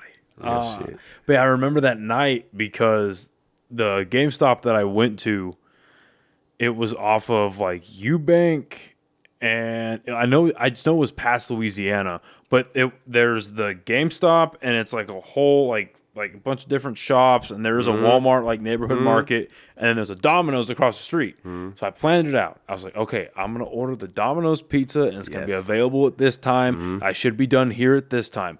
So I get my game, and I go over and I pick my pizza, and they're like, hey, like, so we fucked up. I'm like, oh no. Like, yeah, we gave your order out to somebody else. We're sorry. But the person who was, like, their original order were these 2 medium pizzas with, like, this, and this. And I was like, oh, you mean all the toppings I can't afford right now? Sounds good. I will take those free. And they're like, yeah, we'll refund your large pizza and we'll comp you these 2 mediums. And I was like, that's a net positive. Thank you. Have a great day. Fucking Modern Warfare 2, bitch. I stayed up easy. My mom was going to work. It was a Thursday night. No, I'm sorry. No, because back then is when games still came out on a Tuesday. Yeah. So it was a Monday night going into Tuesday during summer break. And It was Tuesday morning at like 7:30, and my mom opened my door like, "What are you doing awake?" And I was like, "It was so dope." I was like, "Gotham needs me." It was so dope when shit was set up like that. When there was a day that new games came out, you knew new video games was Tuesday, new comic books was Wednesday. I think new comic book day was Wednesday. It's still Wednesdays. Yeah. And fucking it was something else. I can't even remember. But yeah, it was just set up like it was like clockwork. So you knew it was like, okay, I know this dope, let me see what dope is coming out today or whatever the fuck. But now it's everything has changed, man. The infrastructure has changed. And that's saying because I always tell people like this world's not for me anymore. Well, on the flip side, let me give you a little bit of hope. I don't have a whole lot of time to play video games anymore, but like this year, has it not been an amazing year for video games? And I regret it. Why is that? I'm gonna be real with you. Because you can't play them? I'm gonna be real with you. I don't like that so many AAA games and stuff come out so close to each other. Is it due to the amount of time you can't dedicate? I agree. I agree with that. Back in the day, I had a lot more time to dedicate to games. Yeah. But they didn't come out as frequent. Good games came out. You would get like 1 or 2 good games in a quarter. Let's say we break the year down into quarters. So every 3 months, you might have been getting a good one. So now I get a good one at the beginning of that 3 months. I get to play it for 2 months or 3 months.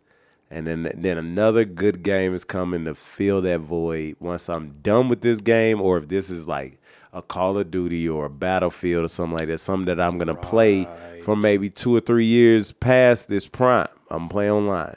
Didn't have the Warzone, didn't have none of that shit. It was just online. Right. Just multiplayer, regular team deathmatch, whatever the fuck. You know what I'm saying? I had those games. Bro, let's take the last 3 months. Dude. Exactly. Dude. I don't even have to say nothing. Jedi, Star Wars Jedi Survivor, Mortal Kombat 1, Starfield. We had Can we just keep going? What's it called? So Elden Ring came out last year, but the other From Software, Armor Core 6. Thank you. We've got Spider-Man 2 coming out in a couple weeks, which I can't buy because I don't have a fucking PlayStation 5. Either. I don't have a PS5. Just keep, bro. I'm telling you. Lies of P, which I really want to play. Lies of P.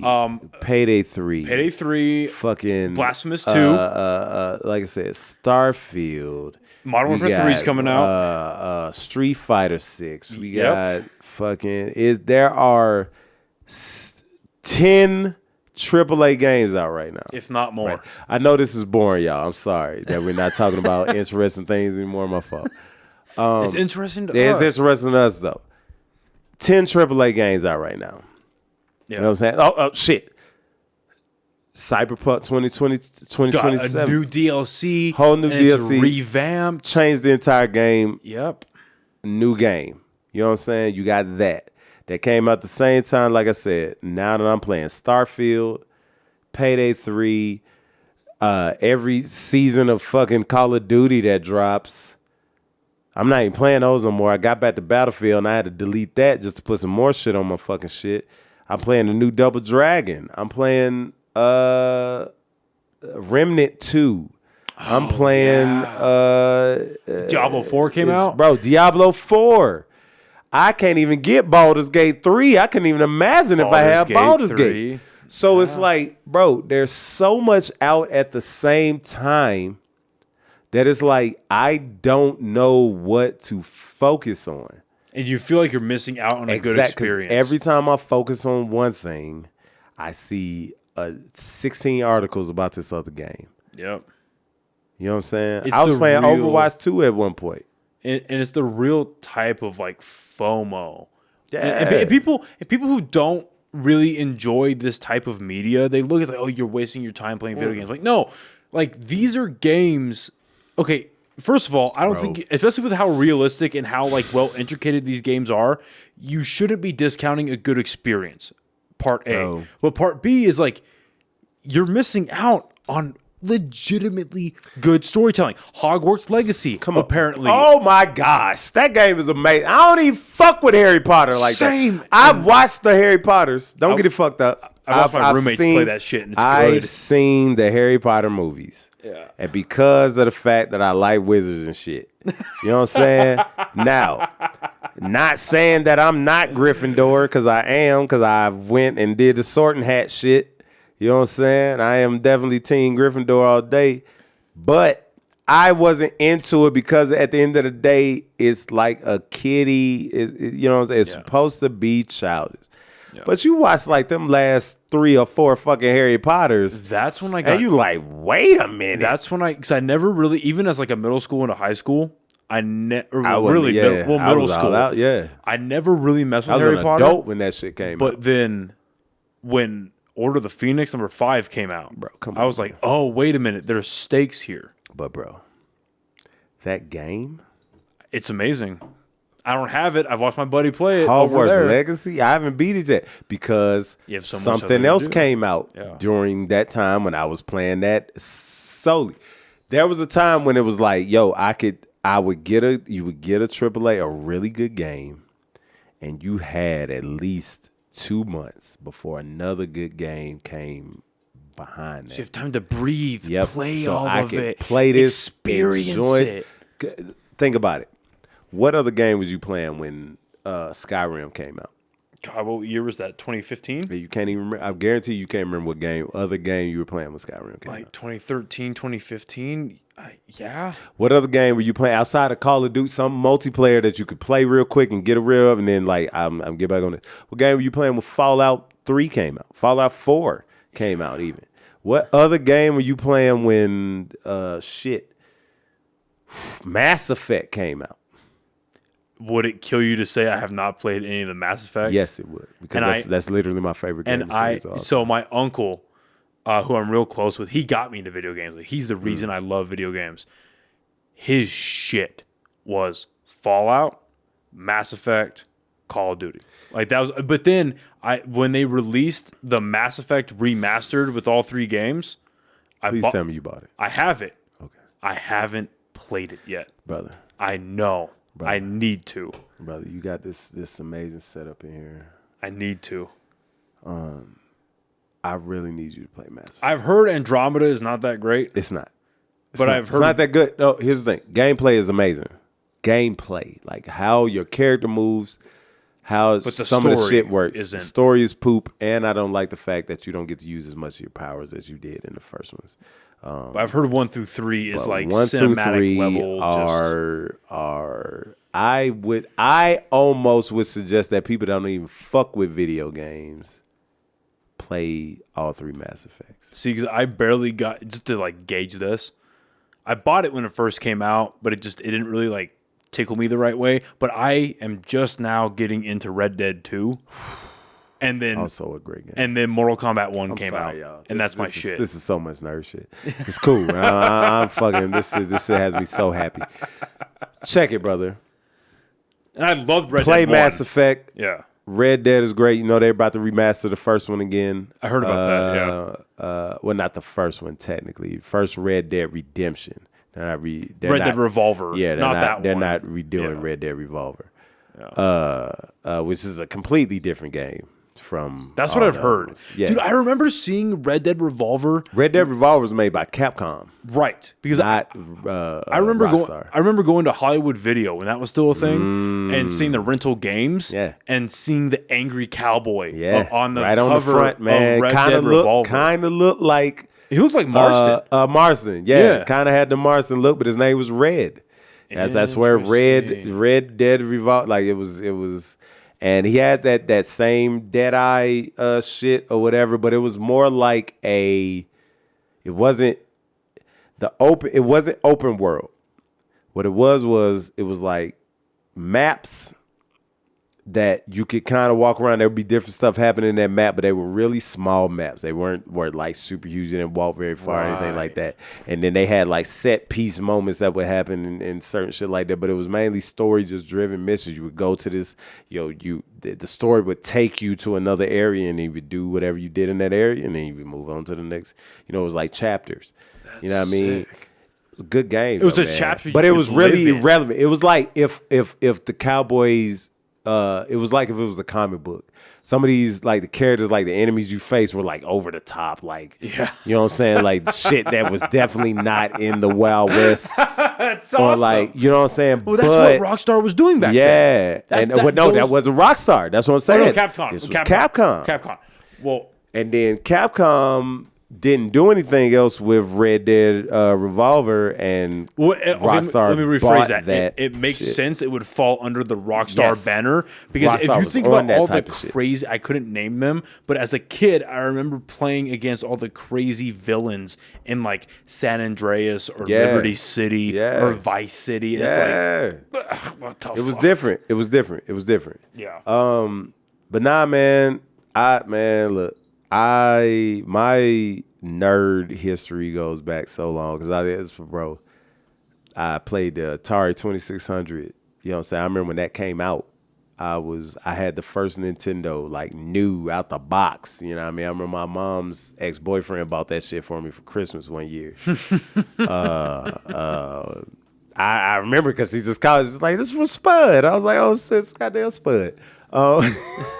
That's weird that I remember that shit. I have had, all the, at least the consoles that maybe not a Neo Geo because them shits way too expensive. Not like a Philips, what I'm saying, but Atari, Nintendo, Yeah, my first Sega console- Saturn, all that shit. Yeah, I touched them all, bro. My first console I ever played was my mom's friend Catherine.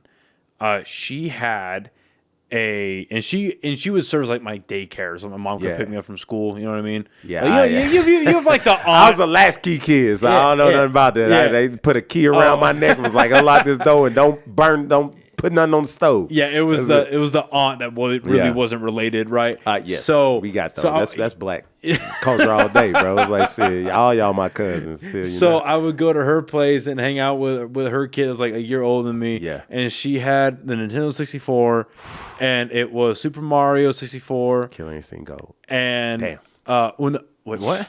I said Killer Instinct Gold, but that was my first game. Oh shit! My three it's the very classic, I think, 64 games: Super Mario 64, of course. the old school Smash Brothers, Ooh, first and then Smash. GoldenEye.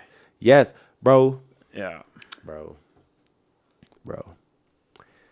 That when that summer, that year, let's say the year, but definitely that summer, GoldenEye and Smash Brothers were out relatively new at the same time. Was that the same summer? Kind of, I don't know if they were the same, but they were out at the same time. The only reason I know is because me and my friends, that's when Blockbuster and Hollywood Video were king, you know what I'm saying? When they were the thing. You that's where you got your games from if you weren't buying them. Yeah. And your parents weren't buying video games for you back then. Bro, when I tell you what we did was, like, say I rented Smash Brothers. And your And buddy rents the other one. for 3 days. No. So the only one copy of Smash Brothers at this one particular Blockbuster and or Hollywood Video. So one of us finally get it. So say I get it. You only get the rent for 3 days. That's the max. 72 hours. Yeah. Me and my homies come to the crib, play that shit for 3 days. They know that I'm taking it back that day. As soon as I put that bitch in the box, they at that motherfucker to rent it again. Somebody else, one of the other homies would get Smash Brothers. We kept that and GoldenEye for an entire summer with that method. It was like, yo, you got 3 days to make the $5.69 or whatever the fuck it took to rent that bitch again. When I turn this in, I'm not going to put it in a box. I'm going to hand it in your hand. You're going to hand this to them. Like, yo, I want to rent that back. You know what I'm saying? It's back. Check it in and then give it back to me. And that's what the fuck we did, bro. For an entire summer, dog. Fuck yes. And we played Smash Brothers and fucking GoldenEye for an entire summer off a Blockbuster and Hollywood Video. And Hell yeah. I became like, bro. Now, and when the first Smash Brothers, I was good. Smash Brothers Melee, I was God. That was the first one because my uncle, the same one I'm talking about, he gave me his GameCube. Yeah. And the 2 games he gave me with his GameCube were Super Smash Bros. Melee and Godzilla Destroy All Monsters. Oh shit, I remember that game too. That game, okay, so both of those games blew my mind. I didn't play it a lot, but I played it before, and I was like, yo, because I fuck with Godzilla. Those games are the reason that I love fighting so much, because the Smash Brothers was a 2D platform. Yeah. But the Godzilla, you could have 4 people playing at the same time. And not with the Smash Brothers, you could. No, but with the Godzilla, you had 4 people playing on a 3D map. Yeah, sure. And you could pick up buildings. You were picking up cars, helicopters, fucking laser breath. Let me tell you what game was ahead of its time. What console was ahead of its time? Was the Dreamcast. And I never played, so do tell. I never got to. Sega Dreamcast was everything that we have now. It was that then, you know what I'm saying? Like online play. That was that was the first time, because the internet was relatively like, you know, a fledgling thing that wasn't like, you know, what it is, what we got now, where it's like it's everywhere. Right. You know, you had to dial into the internet. You had to call the internet, you know what I'm saying, to get on that shit. Yeah. My homie bought a Dreamcast, and the Dreamcast was the first system that could play online. Oh, wow. Back in the day, you know what I'm saying? That. So my homeboy was playing Street Fighter, you know what I'm saying, or like the different, you know, King of Fighters, all that shit that came out on Sega Dreamcast. Power Stone. I don't know if you ever played Power Stone. Oh never. My gosh, you never played a Sega Dreamcast before. I never played it, no. Holy shit. Power Stone was the grown-up Smash Brothers. If you don't mind, I'm going to look up Power Stone real quick. Power Stone 1 and 2. It came out with 2 of them. And Part 2 was actually really good as well. But they'll never be a thing again because Sega, I think they were a Sega property. Bro, Dreamcast was ahead of its time. And because it was so ahead of its time, I feel like that's what was its downfall. Yes, Power Stone, bro. Very great game. It was like Smash Brothers. It was 3D. It was 3D Smash. You picked your characters. And then what would happen was during the game kind of like how the Smash Brothers is now on the Wii, where they would put like a little gem out there that you get. They would put these things called Power Stones on the map. You would collect these Power Stones. I can't remember how many it took, but once you got the required number of Power Stones, you would have like an ultimate form. So like certain characters would change, they would transform, and then they had like better moves and like all kind of shit. And so it got crazy. And so not only were you just trying to beat up your other homies, but you were also trying to stop them from getting the Power Stones because they got the Power Stones. There was like a guy that became like almost like Iron Man. He got like a full suit of fucking like flying armor and, you know, all this shit. It was like a samurai and like just different characters and stuff like that. It was a dope game, but like being able to look back at stuff like that, like there'll never be games like that again. I look at a lot of stuff that I nerded out about, and it's like, fuck. This ain't my world no more. Like, how much of that is the novelty of you were at that age and you're experiencing such a new thing? That's exactly what it was. You know what I mean? You're never gonna capture that again. Exactly what it was. Like, it's funny is people complain like, Call of Duty will never be as good as Modern Warfare 2 and never be good as this. Of course it won't. You're right. Okay, okay, you're the experience for the first time, but they just relit all the servers. Where were you? And that's what I'm saying. They put the servers back on. And you go back on? And people went back in there for a weekend. And it's not that great. Like, the experience is cool, the sound effects are cool, but the new games play so much better. That's what I'm saying. That's what people don't realize. Like, bro, you're not going back to play that. You're going back to play that for nostalgia. Exactly. It's not going to be the same. Yeah. Because the world has changed. Exactly. And now we're back to that. You know what I'm saying? That's why I keep telling people this world is not built for me. I don't know if this is where we're going to end at, but this world is not built for you. Yeah. When you're coming up, that world that you're growing up in is your world. You got to make those changes and all that shit within that time period. Because once you hit, like I said, and just being generous, I'm going to just say 40 because I'm 41. I realized at 40 that this world is not my world anymore.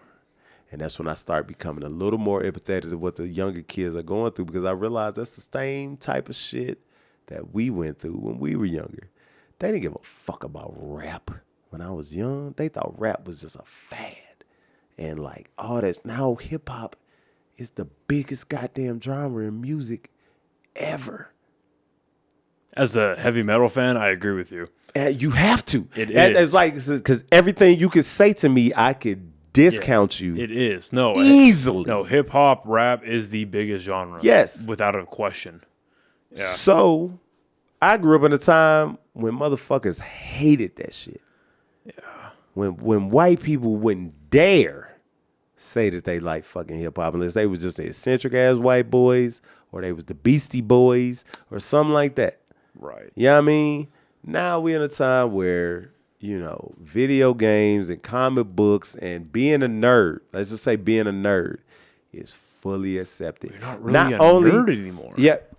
Not only is it accepted, but now the people that were cool know what's going on. Now they don't know what was going on, but the people that were considered cool said they was nerds back when they were kids. Thank you. Thank you. Fuck you weren't.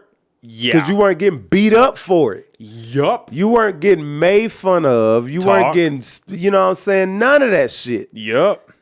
You're on it. You might have been on it, but you had the wherewithal not to do it out loud. You know what I'm saying? You were a closeted nerd. Yeah. Talk that shit. You were a closeted. Because we grew up different.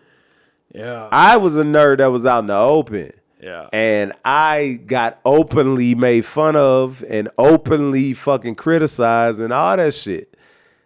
You know what I mean? And I believe it because I'm looking at your shit in here and I see what the fuck I'm seeing.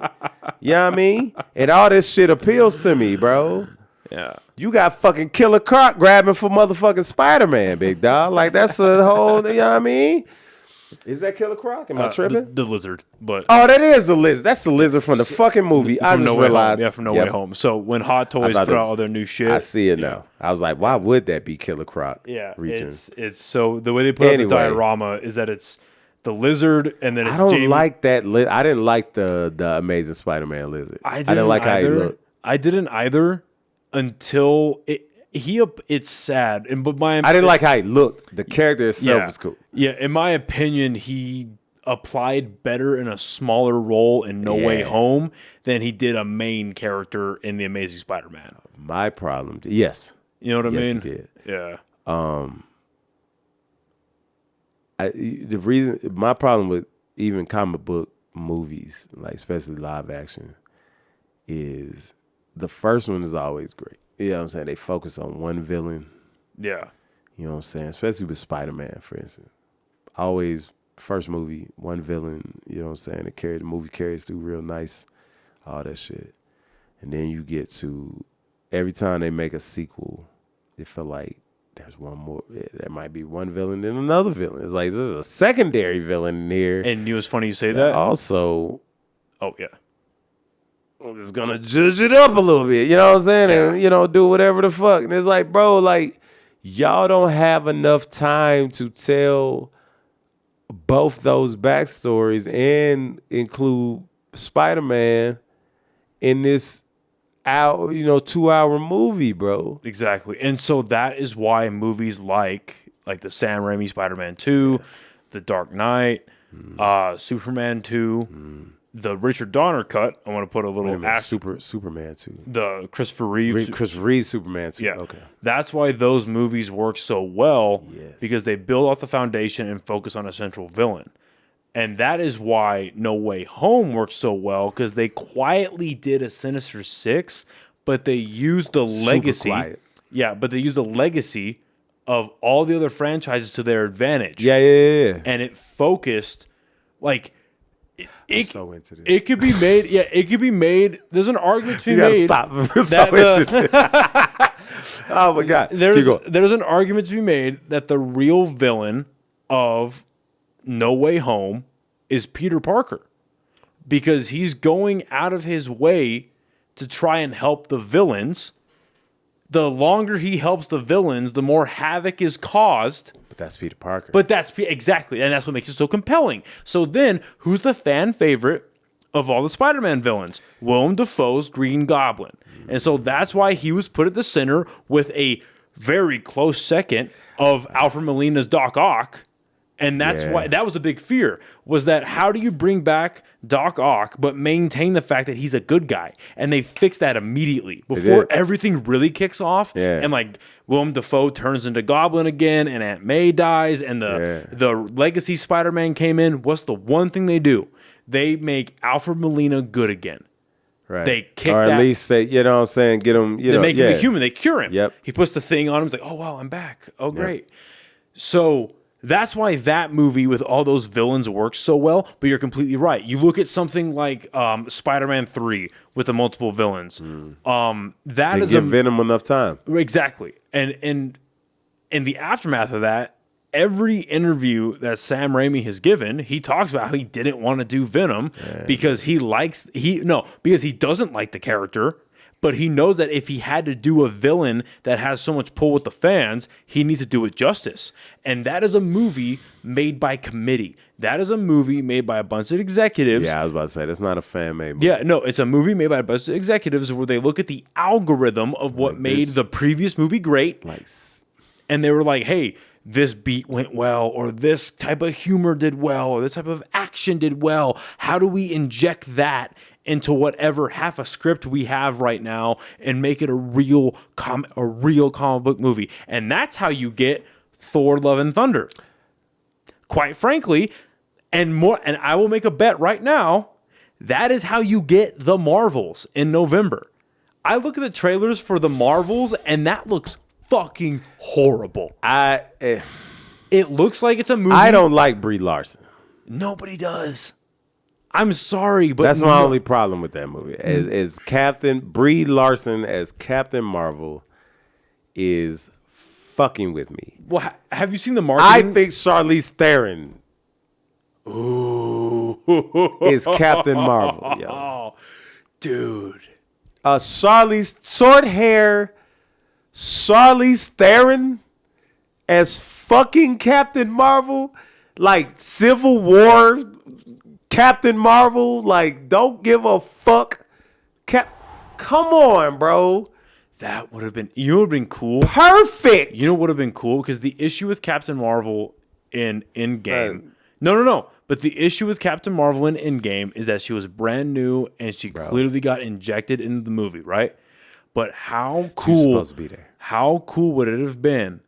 Same structure. She came in late in the game, but it's not a rookie Captain Marvel. Man. It's a Captain Marvel that's been doing it for a while. But like again, that's what she was supposed to feel like. Right, exactly. But her counterpart is obviously Green Lantern. Yeah. So imagine it's a character in my opinion. DC. Yeah, in DC. In DC. Like her copycat. No. Because you're talking about because they're because they're space cops. Here's the thing. I look at Green Lantern and Nova. Yeah, okay, yeah. The Nova Corps, Green Lantern Corps, you're right. That's a better comparison. But anyway, the reason I make that comparison is like you have a Captain Marvel that has been going out doing other things, and you are able to explain that backstory, but then the actress playing the character can bring the gravitas that is necessary to flesh that character out. Charlize Theron would have been crazy. Bro.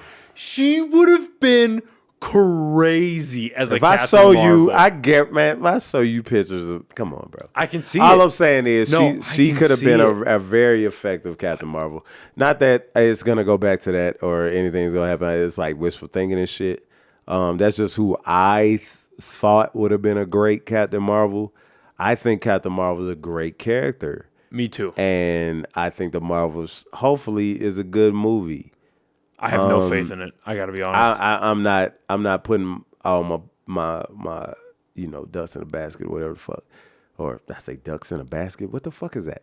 Eggs in a basket. Eggs. Yeah. There you go. Yeah. But I mean, let me tell you what I'm looking forward to, and I'm scared for it. There's the only comic book movie and I've ever been scared for. And even when they was happening, I was always like just rooting at like the X-Men movies, bro. Now that Marvel has the control over the X-Men again, at least movie rights wise, Yeah. they have that and Fantastic Four back. I am terrified of Fantastic Four. I Because love that. there's never been a really great movie to come out of that franchise. And I love that IP so much. Yes. And Fantastic Four is a great first family, man. You know what I'm saying? I am terrified of what they're going to do. However you feel about Fantastic Four is how I feel about X-Men. Yeah. There's only one way to do it, bro. There's only one way to do it. It's to follow the comic book. You don't have to deviate. That the script is there. Yeah. Ripe.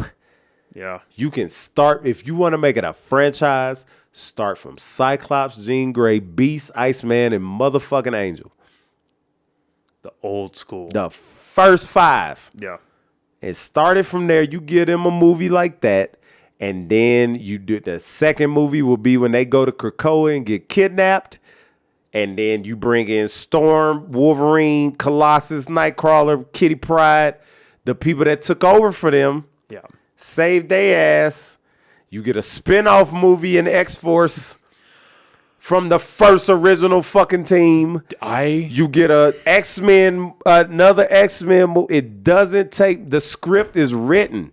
You just follow the blueprint. I would literally kill for a adaptation of the Rick Remender run on X-Force, where it's Deadpool, Wolverine, Psylocke, Archangel. Come on, bro. And then there's a last They're one. not gonna give you that. It was either like Phantom X or like you talking about when they were like gray and they black. had the gray and black. Gray and black. That and they had Deadpool and the baby apocalypse with them. I would a good run. Kill. That was a good run. Kill but for you wouldn't get that. You wouldn't get that till late. And you know what I'm saying? That's fine. But that's the thing. I've been waiting for Disney to get a hold of Marvel or get a hold of X-Men since the first 10 years of fucking the Marvel movies. Yeah. Now they have it, and they haven't made any indication of what they're gonna do for real. There's kind of been like inklings. Yeah. Blah blah blah. Well, apparently, what they're gonna do with Deadpool 3 is that it's gonna be a multiversal thing. That's fine. Well. So what's funny though? So what's the most Hugh popular? Jackman can't be Wolverine forever. I agree, but what is the most popular, quote unquote, mainstream Deadpool 3? Go soon. Yeah, you're good. Deadpool story. Most popular Deadpool story? Deadpool kills the Marvel Universe. Hands down, that is the most popular story. Most likely. Right? So apparently, they're doing that version of that story, but apply it to the Fox universe. Okay. Apparently, that's what they're going to do. So who the fuck are they going to kill? A shit ton of the Fox characters. Who are the Fox characters we don't know outside yet, of the ones that popped up in his movie? The rumored characters that are coming back are the OG Xavier, Magneto, Ben Affleck's Daredevil. They've confirmed that Elektra's coming back, Cyclops, and then Fassbender. Why they gonna kill Cyclops again? First of all, I don't know. Look. But This will be the apparently that's what last they're thing doing. I say because I know I got we had a split. But Yeah. look, man, Yeah. y'all got to stop doing Cyclops like a bitch, man. I agree. Look here, bro. I agree. Stop treating Cyclops like he a bitch, bro.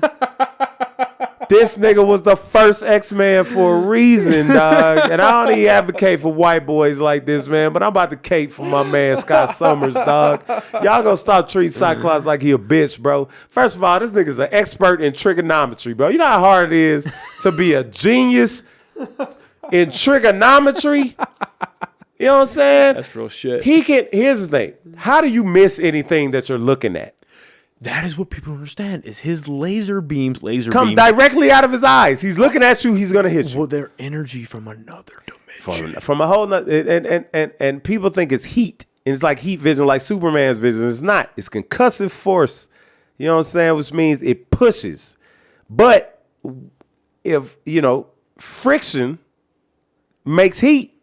So if he puts that beam against a wall and is constantly pushing against that wall, it'll create that heat and then either explode or fucking cut or whatever the fuck it needs to do. This man can bounce fucking his eye beams off walls around corners that he can't even see around and hit things that he wants to hit directly. He can do the dark side shit. So I'm saying he's dope. Yo, Cyclops is a very good character that they don't write well in the movies because Wolverine is Wolverine. Yes. I'm just gonna say yes before we dive another 3 hours of. Because Wolverine is who Wolverine is. Because Wolverine was written as the character that he is. He was created as the character that he is, and he's like that loner, thug, character that a lot of people gravitate towards because they want to be that. And he's also just a badass with claws out his hands. Wolverine, and he fucks people up and gets parts of his body parts blown off, and that shit comes back. It's like it's Wolverine, dog. Wolverine still to this day. I used to role play as him online, like, bro.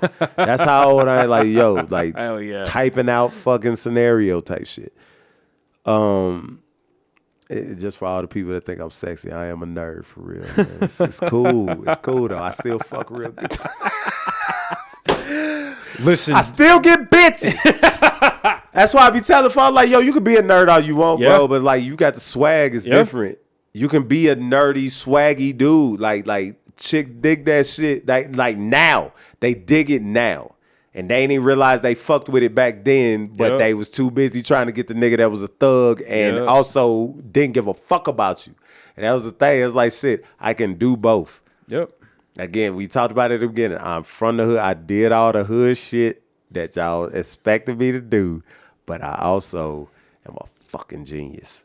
You know what I'm saying? I'm a dope ass motherfucker. Yes, you are. And that is, I got to be honest, man.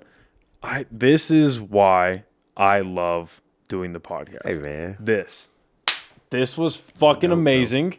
This was 3 hours, over 3 hours. Yeah, man. Of just brilliant shit. Cutting in the booty calls and shit, bro.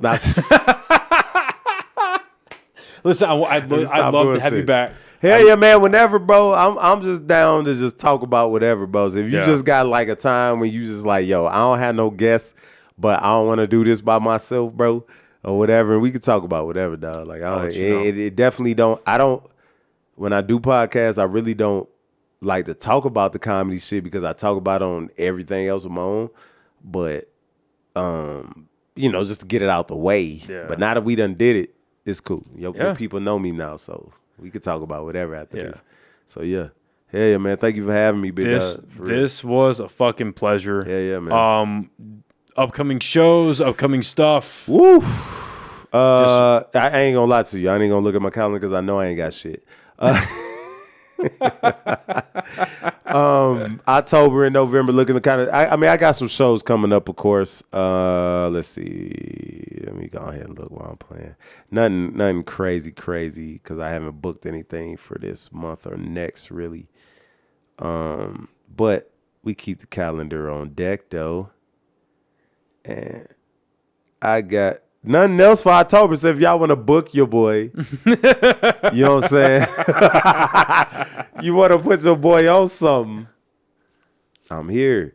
In November looking kind of, I know I got a show in November. I don't know why it's not showing up on this calendar in particular. Let's go to my comedy calendar real quick. I feel like I should be ready for this, and I'm not. 17th.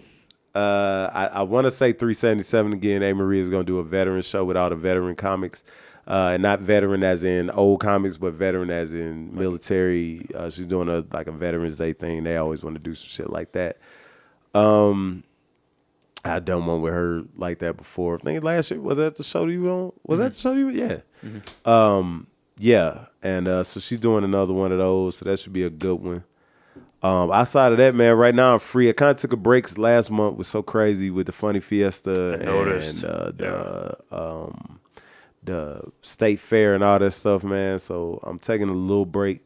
But after this month especially, it's about to be back to it's going to be nasty. So Good shit. yeah, man. Well, listen, thank you again. This has been an absolute fucking pleasure, and I can't wait to do this again. Thanks for all the liquor, bro. I ain't even drunk, but we good. Thank you, everyone, for listening and watching, and we'll see you next time. Hey. Bye, everybody. This was fucking sick, dude.